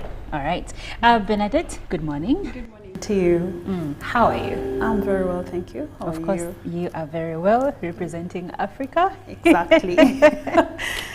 Yeah, interesting. Now, getting into our conversation, first of all, tell us, I'll start with you, Bernadette. Tell us about Wabibi Pads. Yes, so Wabibi Pads is a social enterprise that manufactures and distributes reusable sanitary pads across Uganda. Wabibi was founded in 2019, and I was prototyping around that time. But in 2020, I got some support from the MasterCard Foundation under Young Africa Works, and then I was able to launch the business. And yeah, I became a certified employer as well as employee, because I needed a job myself. So yes. Yeah, that is what more I can tell you about Wabibi. Maybe the other thing is that we also do train skills in terms of skills, and also empowering young women and girls on how to effectively manage their menstruations through our products and also our services. All right, and of course, it goes without saying that menstrual hygiene is one issue Uganda's girls are struggling with. One of the stories that saddened me last year was girls in a school in eastern Uganda, I think it was Jinja, that were using sand for sanitary pads. That, as a woman, that didn't leave me the same. So what you're doing is great work. Now, coming to you, Helen, please tell us about Team Up Beauty. So my name is Helen, founder of Team Up Beauty. Team Up Beauty actually started off as the makeover place. So what happened was in around 2017, after discovering passion for natural hair, funny, interestingly, considering I'm an engineer, I used to get these comments of, you're good at hair, you're good at hair. I'm like, So long story short, started a small natural hair salon. And then along the way, we started manufacturing products. And so we registered a company called Team Up Beauty. It's an abbreviation for the makeover place. And we found that there was need to skill young girls that could do the work that we required. The skill market was, was not up to standard what we wanted to provide. So we sort of started like a skilling salon as well. So we skill our team. Some of them are totally unskilled, some of them are semi-skilled, and then incorporate them into our system. And currently we're employing about 40 people in our business. Wow. So women skilling, innovating and employing people, it is not something that we should actually take for granted. Now, coming back to you, Bernadette, of course, running a business as a woman to begin with comes with its own challenges, and of course as an entrepreneur, your gender aside, but there is no way of not intermixing the two. So how have you overcome societal challenges that often hinder women and marginalized groups from economic participation? Well, given from my own example, I grew up in Kamocha. For those of you who know Kamocha, and I remember during that time, it was very difficult to apply for a job because it was affiliated to the place that you're coming from. And telling anyone that you're from Kamocha, no. You know, you might be a wrong character. So personally, one of the ways that I've really been able to overcome some challenges like that and also seen other women overcome is trying to get self-skills. Yeah. Trying to get self-skills that I could use to empower myself and also have a voice. Most often women are afraid to speak out for themselves, and more especially if they are not even well educated, by I mean that they don't have enough documents, they kind of tend to really feel like they can't do much in society. Giving from my own personal example again, I remember at a certain time I applied in an organization and I did not have enough documentation for that.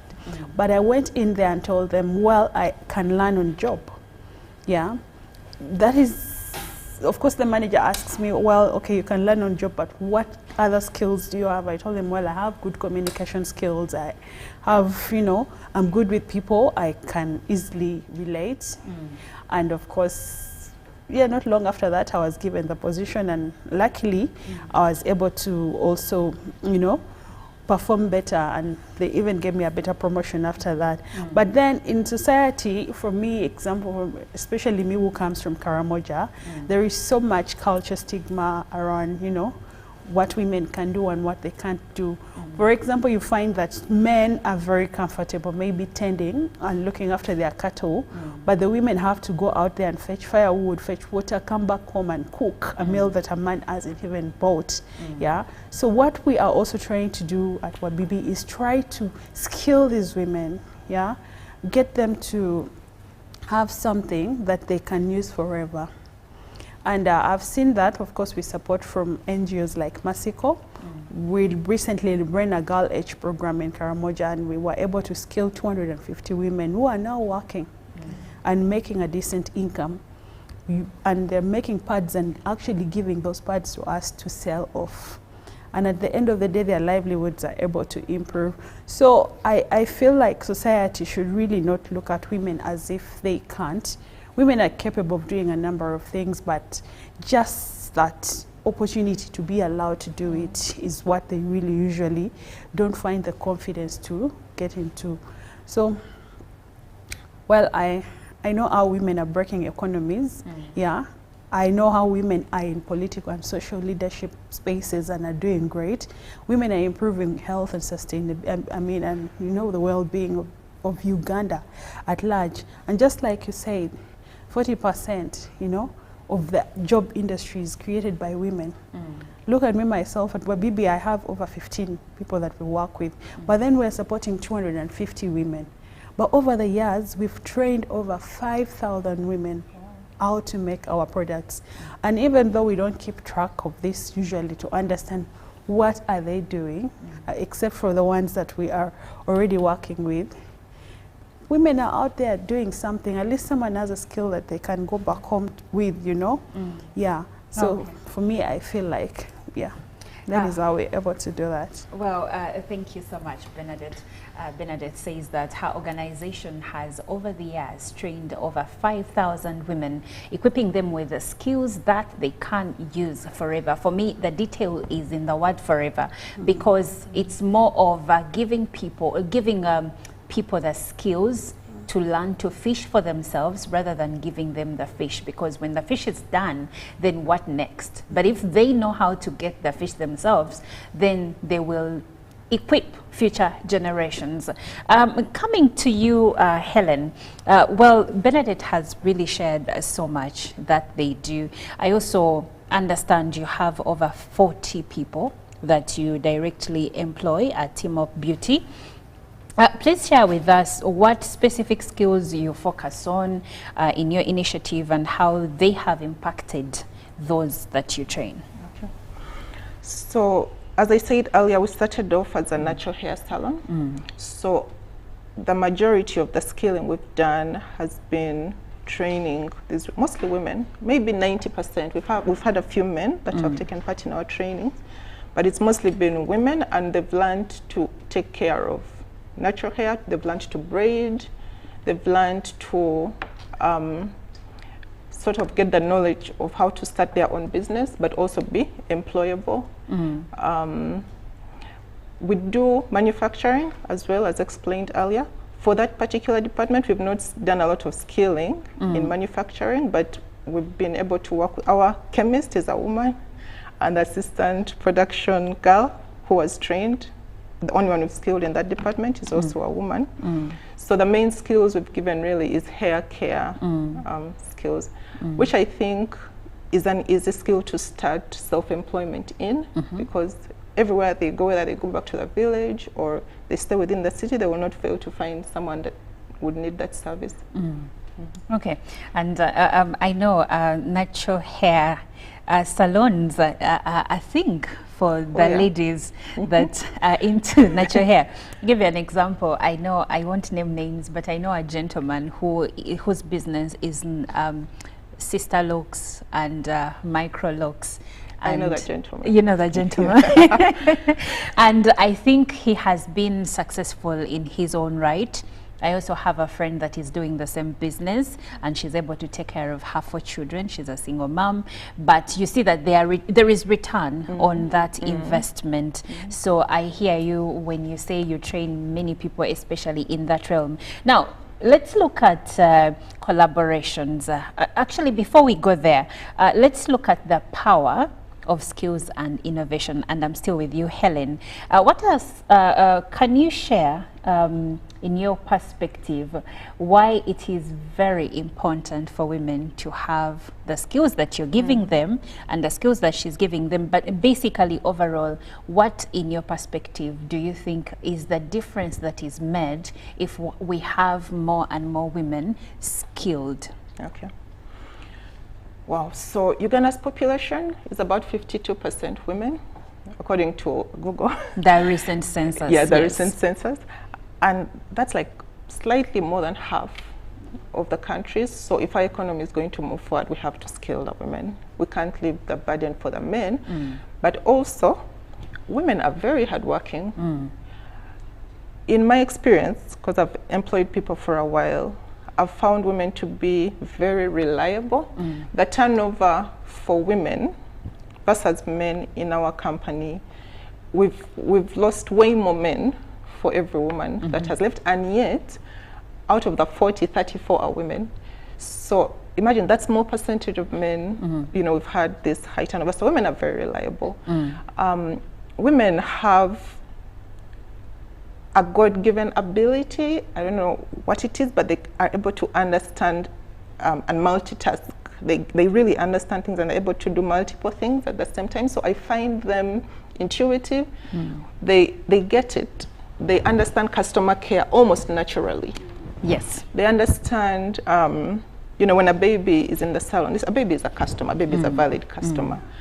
The women just, they know how to please this customer. They even know how to please the men customers. They know how to handle them with gentleness. So they seem to have this superpower when it comes to customer satisfaction. But also, just going back to the fact that some people think women should be sort of set aside, but we have to keep in mind that, yes, while the men might be willing to take care of their families, they could die tomorrow, and then you have your wife with your family. And if she's not skilled, who's going to take care of your family? So everybody really should be skilled. Let's not forget the women, because their presence, their numbers are big, and it would really push the country forward. Okay. We are having a conversation on women empowering communities through skills and innovation. You can join the conversation through WhatsApp number 0709-602-592. My name is Olive Monica Najuma, and I am having this conversation with Bernadette Ojao, who is the team lead and founder Wabibi Pads, and also I am speaking to Helen Okecho Gume right next to me. She is the founder of Team Up Beauty Uganda Limited. These are women that are not only employing different people in the country, but also skilling women all across the country to be able to fend for themselves. And I like, Helen, I like the part where you mentioned that given the statistics, given that the biggest part of our population as a country is comprised of women, it means that it is for us to get to the next level that the president keeps telling us we need to join the money economy for us to have steady progress. So if we have more women joining the money economy, it means that as a country, we are also economically growing.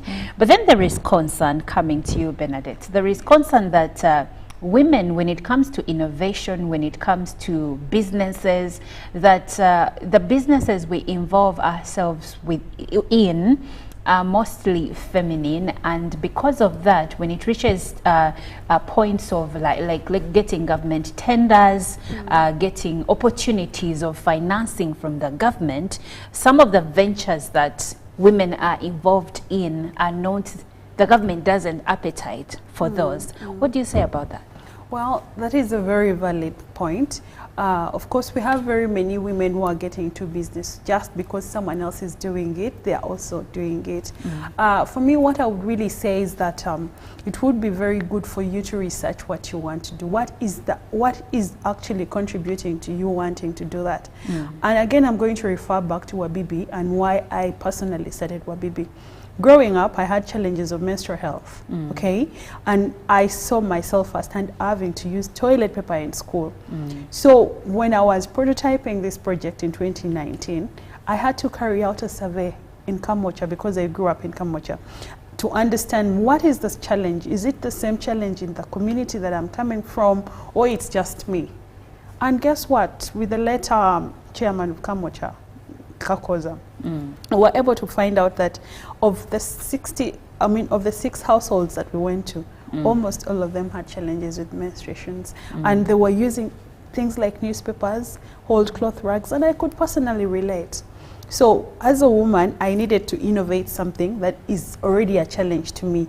And I remember when I was making the first pad, I had to use it myself such that I am able to also, understand, is it working? Is it going to work? Now, a lot of women, like I said, will start something because Helen is doing it, but they do not know why is Helen doing it. There should be a passion that is driving you to do that, that is really pushing you to, to do what you're doing. So for me, I think women in most cases need to really understand that before we get into the job world, we need to also get the skills to be able to drive innovation, okay? I can tell you that I had to go as far as YouTube. Very few women, of course, use technology, especially the ones that really need the support. For instance, you can't tell me that someone from deep down in a village can access a phone and they get all this kind of information.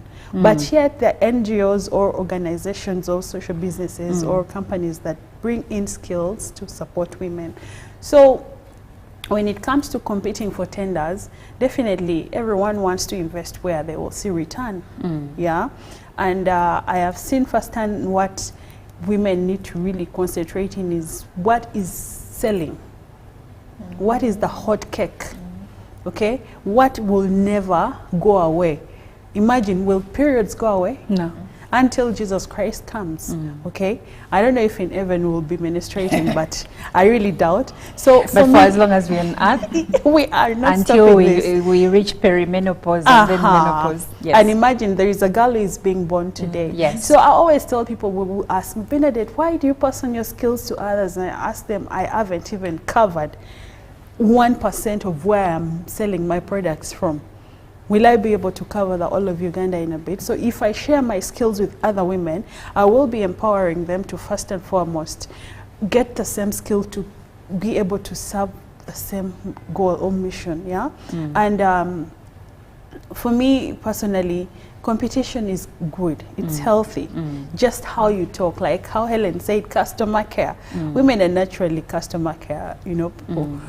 But if she's doing pads and I'm doing pads, we're all doing this for a same goal, to reduce period poverty. So I think, and to really come to an agreement, is that before we as women get into business, we need to understand, why are we doing this? You know, some people might be saying, well, all I want is to get the money. But who is going to pay? Which problem are you solving? What problem are you solving, you know? And the person that you're solving the problem for, are they going to pay for that? So there are those questions that you need to ask yourself before you get into business as a woman. And government has a lot of money to give to women out there, but we're just misplaced certain times and we don't believe in ourselves. Okay, well, Bernadette has asked some vital questions that we need to ask ourselves as women before we venture into any type of business, by the way, any type of business. Helen, when she does say we need to do the research, we need to educate ourselves on the ventures that we want to, you know, get involved into. But what challenges do women face in accessing skills development and innovation opportunities? Wow. Challenges that I would say are specifically for women. In corporate spaces, I know some people are reluctant to employ women or invest in, you know, training them for top leadership because, you know, these are really unfair, but they'll say things like, you know, women can get moody, they're sensitive, you can't shout at them at work. Systemic bias. Or they'll be in their periods and they'll be moody, you know, they're delicate, you know, maternity leave, that kind of stuff. So they are more inclined to have a man in leadership than, you know, for corporate, than a lady. I think that is not fair because, like I said before, in my experience, women are more reliable at the workplace. And when a woman sets her heart to get something done, she will. And also just, you know, for the corporate people that only understand the business language, what you need to know is that the consumer base is 52% female.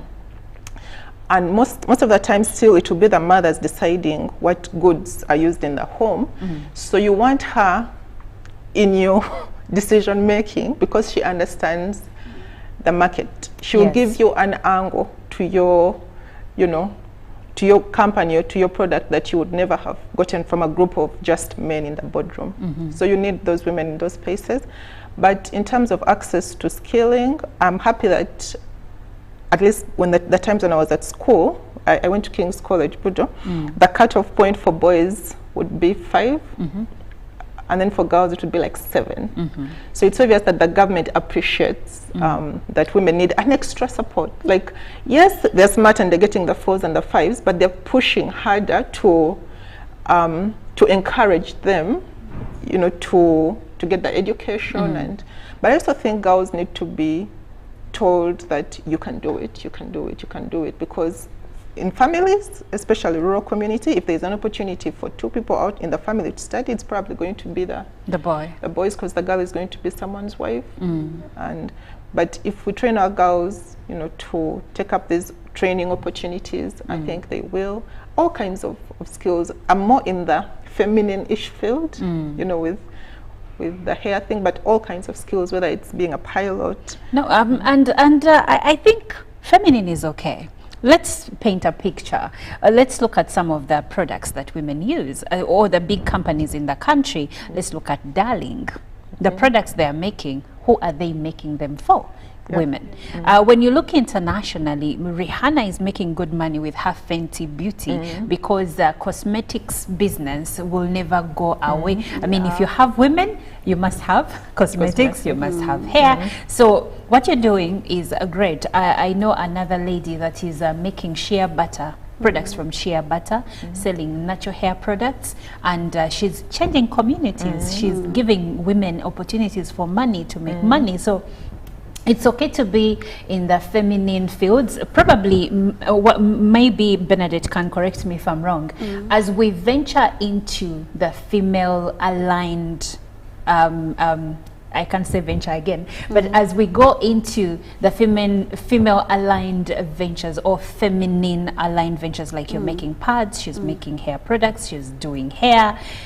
What angles can women look at? I could be Olive and I'm interested in fashion, but if I'm getting into the clothes industry, what am I adding away from buying clothes that are, you know, manufactured in China and then selling them, because everyone is doing that. So what angles can women look at in the different ventures that they're interested in so that they can be able to access funding?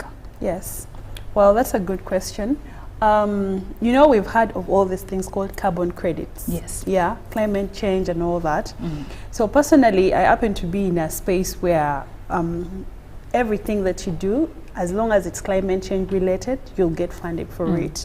Yeah. And personally, that's why I was telling you again that choice of startup. What are you going to start up? Yeah. How is it going to impact on both the economy, the environment, and also the social status of people? So for me, I think women can venture into things that are really environmentally friendly, because today there is funding for climate change. Honestly, look at all this. Right now, if someone, okay, not to bias or not to say, I know that people have choice of menstrual products. I'm going to speak in that angle because that is where I'm well conversant with. And you'll tell me you're going to put here a disposable pad and a reusable pad. A reusable pad will pass for funding. Yeah, because it's going to reduce on the you know, landfill that comes from disposable pads. And also to the people that are getting it, it's not as costly as the disposable. Exactly. NGOs, by the way, even NGOs are capable of funding a project that has a little bit of, you know, not even a little bit, much of environmentally, you know, friendliness in it. Yeah, like what Helen is doing, she's adding value. Okay, to the, I don't know what products, or maybe if she's making avocado, instead of throwing it all it rotten and all that, she's adding it back into making oils and other things. Yeah. So I think women can really try to get so involved in climate smart, environmental smart, or, you know, initiatives. It could even be just starting briquettes at home, you know, using the charcoal dust, using the, I used to see my mother adding value on every, like, would peel things like cassava, matoke, and should dry up these things, and you're like, okay. Then she tells you, I'm going to add value to this through making more charcoal for home. Yeah, that's green energy. Trust me, that will get funding. A lot of friends that I have really are getting funding through Climate Smart.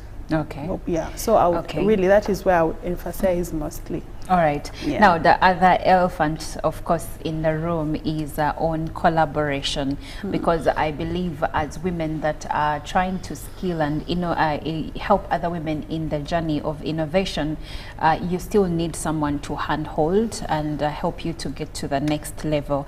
I'll start with you, Helen. How can governments and other organizations and society at large support women in acquiring and applying these skills?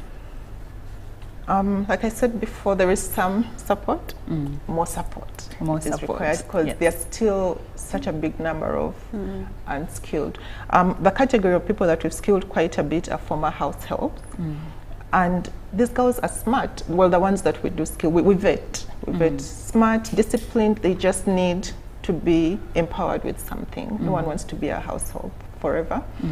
So there's still a lot that can be done. Now, like for those of us that are already in the workspace, that have training on ground, if there was a way to get support from government and organizations, I know there's a couple of organizations that have actually reached out to us to partner with them in training a group of girls that they've mobilized. We're very happy to do that. They mobilize them, they vet them, and then we offer that technical support. And being that we are on ground in the field, it's easy for them to see where this can take them, and some of them actually get employment right away. There are people that are happy to employ people that have been trained by the makeover place. So mobilizing for training, we are ready to do the training, getting the people together and handing them over to us. There are people we train free of charge because they can't afford, but it's a cost on us and we're a business. Yes. So if government could mobilize, subsidize, or fund the people's training, we are ready to do it. We are able to do it. Another thing with NGOs that I appreciate is because we do manufacturing, we need raw materials. So there are some organizations, like for instance, one that deals with women in agribusiness, those that are adding value to. One of the people we source from, there's a lady who makes sesame oil that we use in hair. So it's these organizations that sort of empower these women to be able to process from agriculture, and we're using those as our raw materials. So the women are in all the value chains, and so the support right from the skilling to the processing of raw materials that can be used. And then also, I think where the gap is as well, I don't know why women fear to be in the distribution space. I feel like we work with them all the way until when it comes to distributors, then you realize, where are the women? And yet they are the users, they are the consumers at the end. So maybe there's still space there for women to be challenged to take on the distribution. But I was also informed that women fear to bid for government projects. Do they fear? Do they have the information? Or it's one of a bit of everything? A bit of everything, but I'm thinking they think that that space is very corrupt, and they think it's kind of a men's game. You know, women don't know how to do those things. About talk to this person, so they just feel like aggressive. Yes, no, they don't do that. So maybe through groups, women are very good at groups. We like to sit together and encourage each other. So maybe the empowerment can be done once again through mobilizations by NGOs, support from government with the education. Like some of us in business, one of the things I've struggled with personally is information on compliance. So you start your business, and I know this is common to many women. You start your business from passion. You know, you're good at your thing. You start doing it. You even register because they've told you register. You register. Next thing you know, penalty for late provision of filing. You're like, what? I actually had to go to URA and say, guys, I don't understand this thing. I just got this email, and then they're saying about fine, over interest, and they said, oh yeah, you need to do this and you need to do this. I'm like, okay, but fine, I filed late, can they forgive me? They're like, yeah, but it's a long process, just pay it. And then they told me, on top of all of that, they said you might not be able to do it yourself, you might need to hire someone to do the filing for you because it's complicated. So I'm thinking, I'm educated. I am an engineer. I'm an engineer. And I can't do the filing. Not in a bad way, by the way. I understood when they said, you may not be able to do it, you might mess it up, get help. But I was thinking, what about the other woman, and the other woman, and the other one? Because like, if me who is educated, I have to hire someone else to do it, how about the other woman? So I don't know what government can do, but I feel like women have what it takes to grow very successful businesses and take care of their families. Women, even when they have their own company, you think it's their company, but it's going to go into the family one way or the other. So I think that is one area where we really need empowerment. When we start these businesses, we need, I don't know how it can be done by government and organizations, this training, some kind of guide through, right from the business plan stage. You're going to have to pay these taxes around this time. Please plan for it in your pricing. This is the timetable. Write it down somewhere on your wall. So basically what you're saying is that we should have this information somewhere, and it should be easily accessed. Yes, if possible at the point of registration. The point of registration. Yes. All right. Well, I guess the registration body has had that.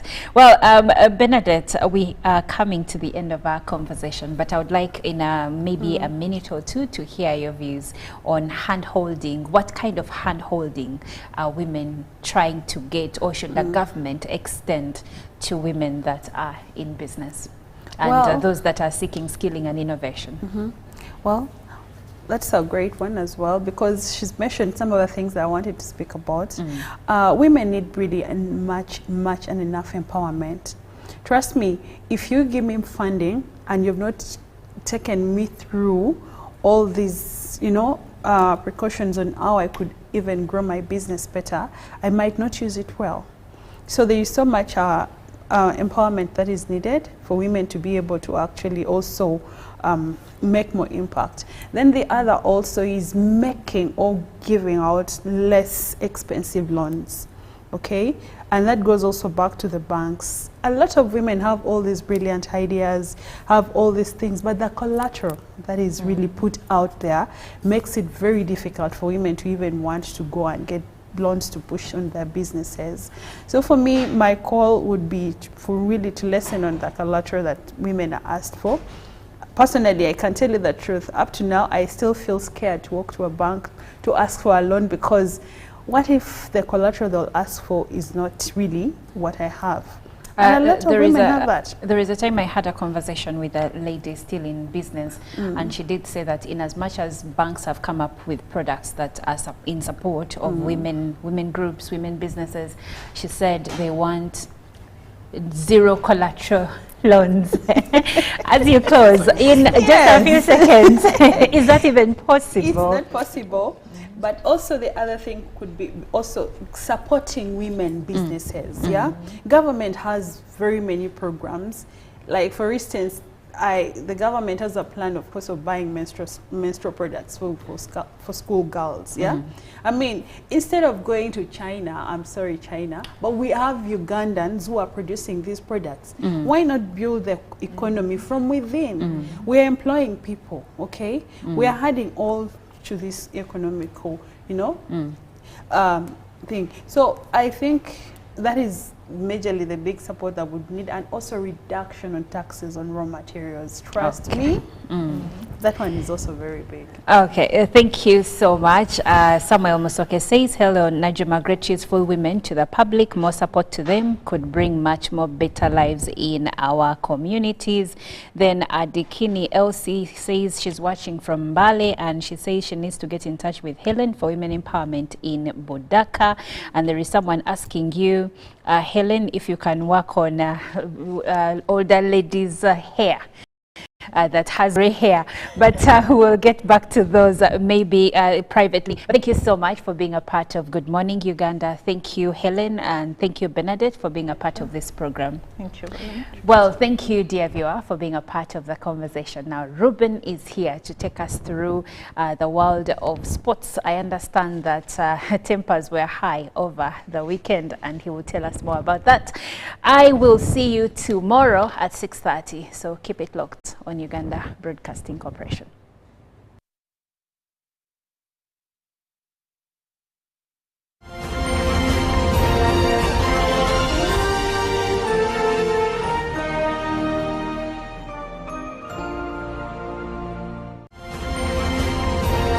Live from UPC Studios in Kampala, this is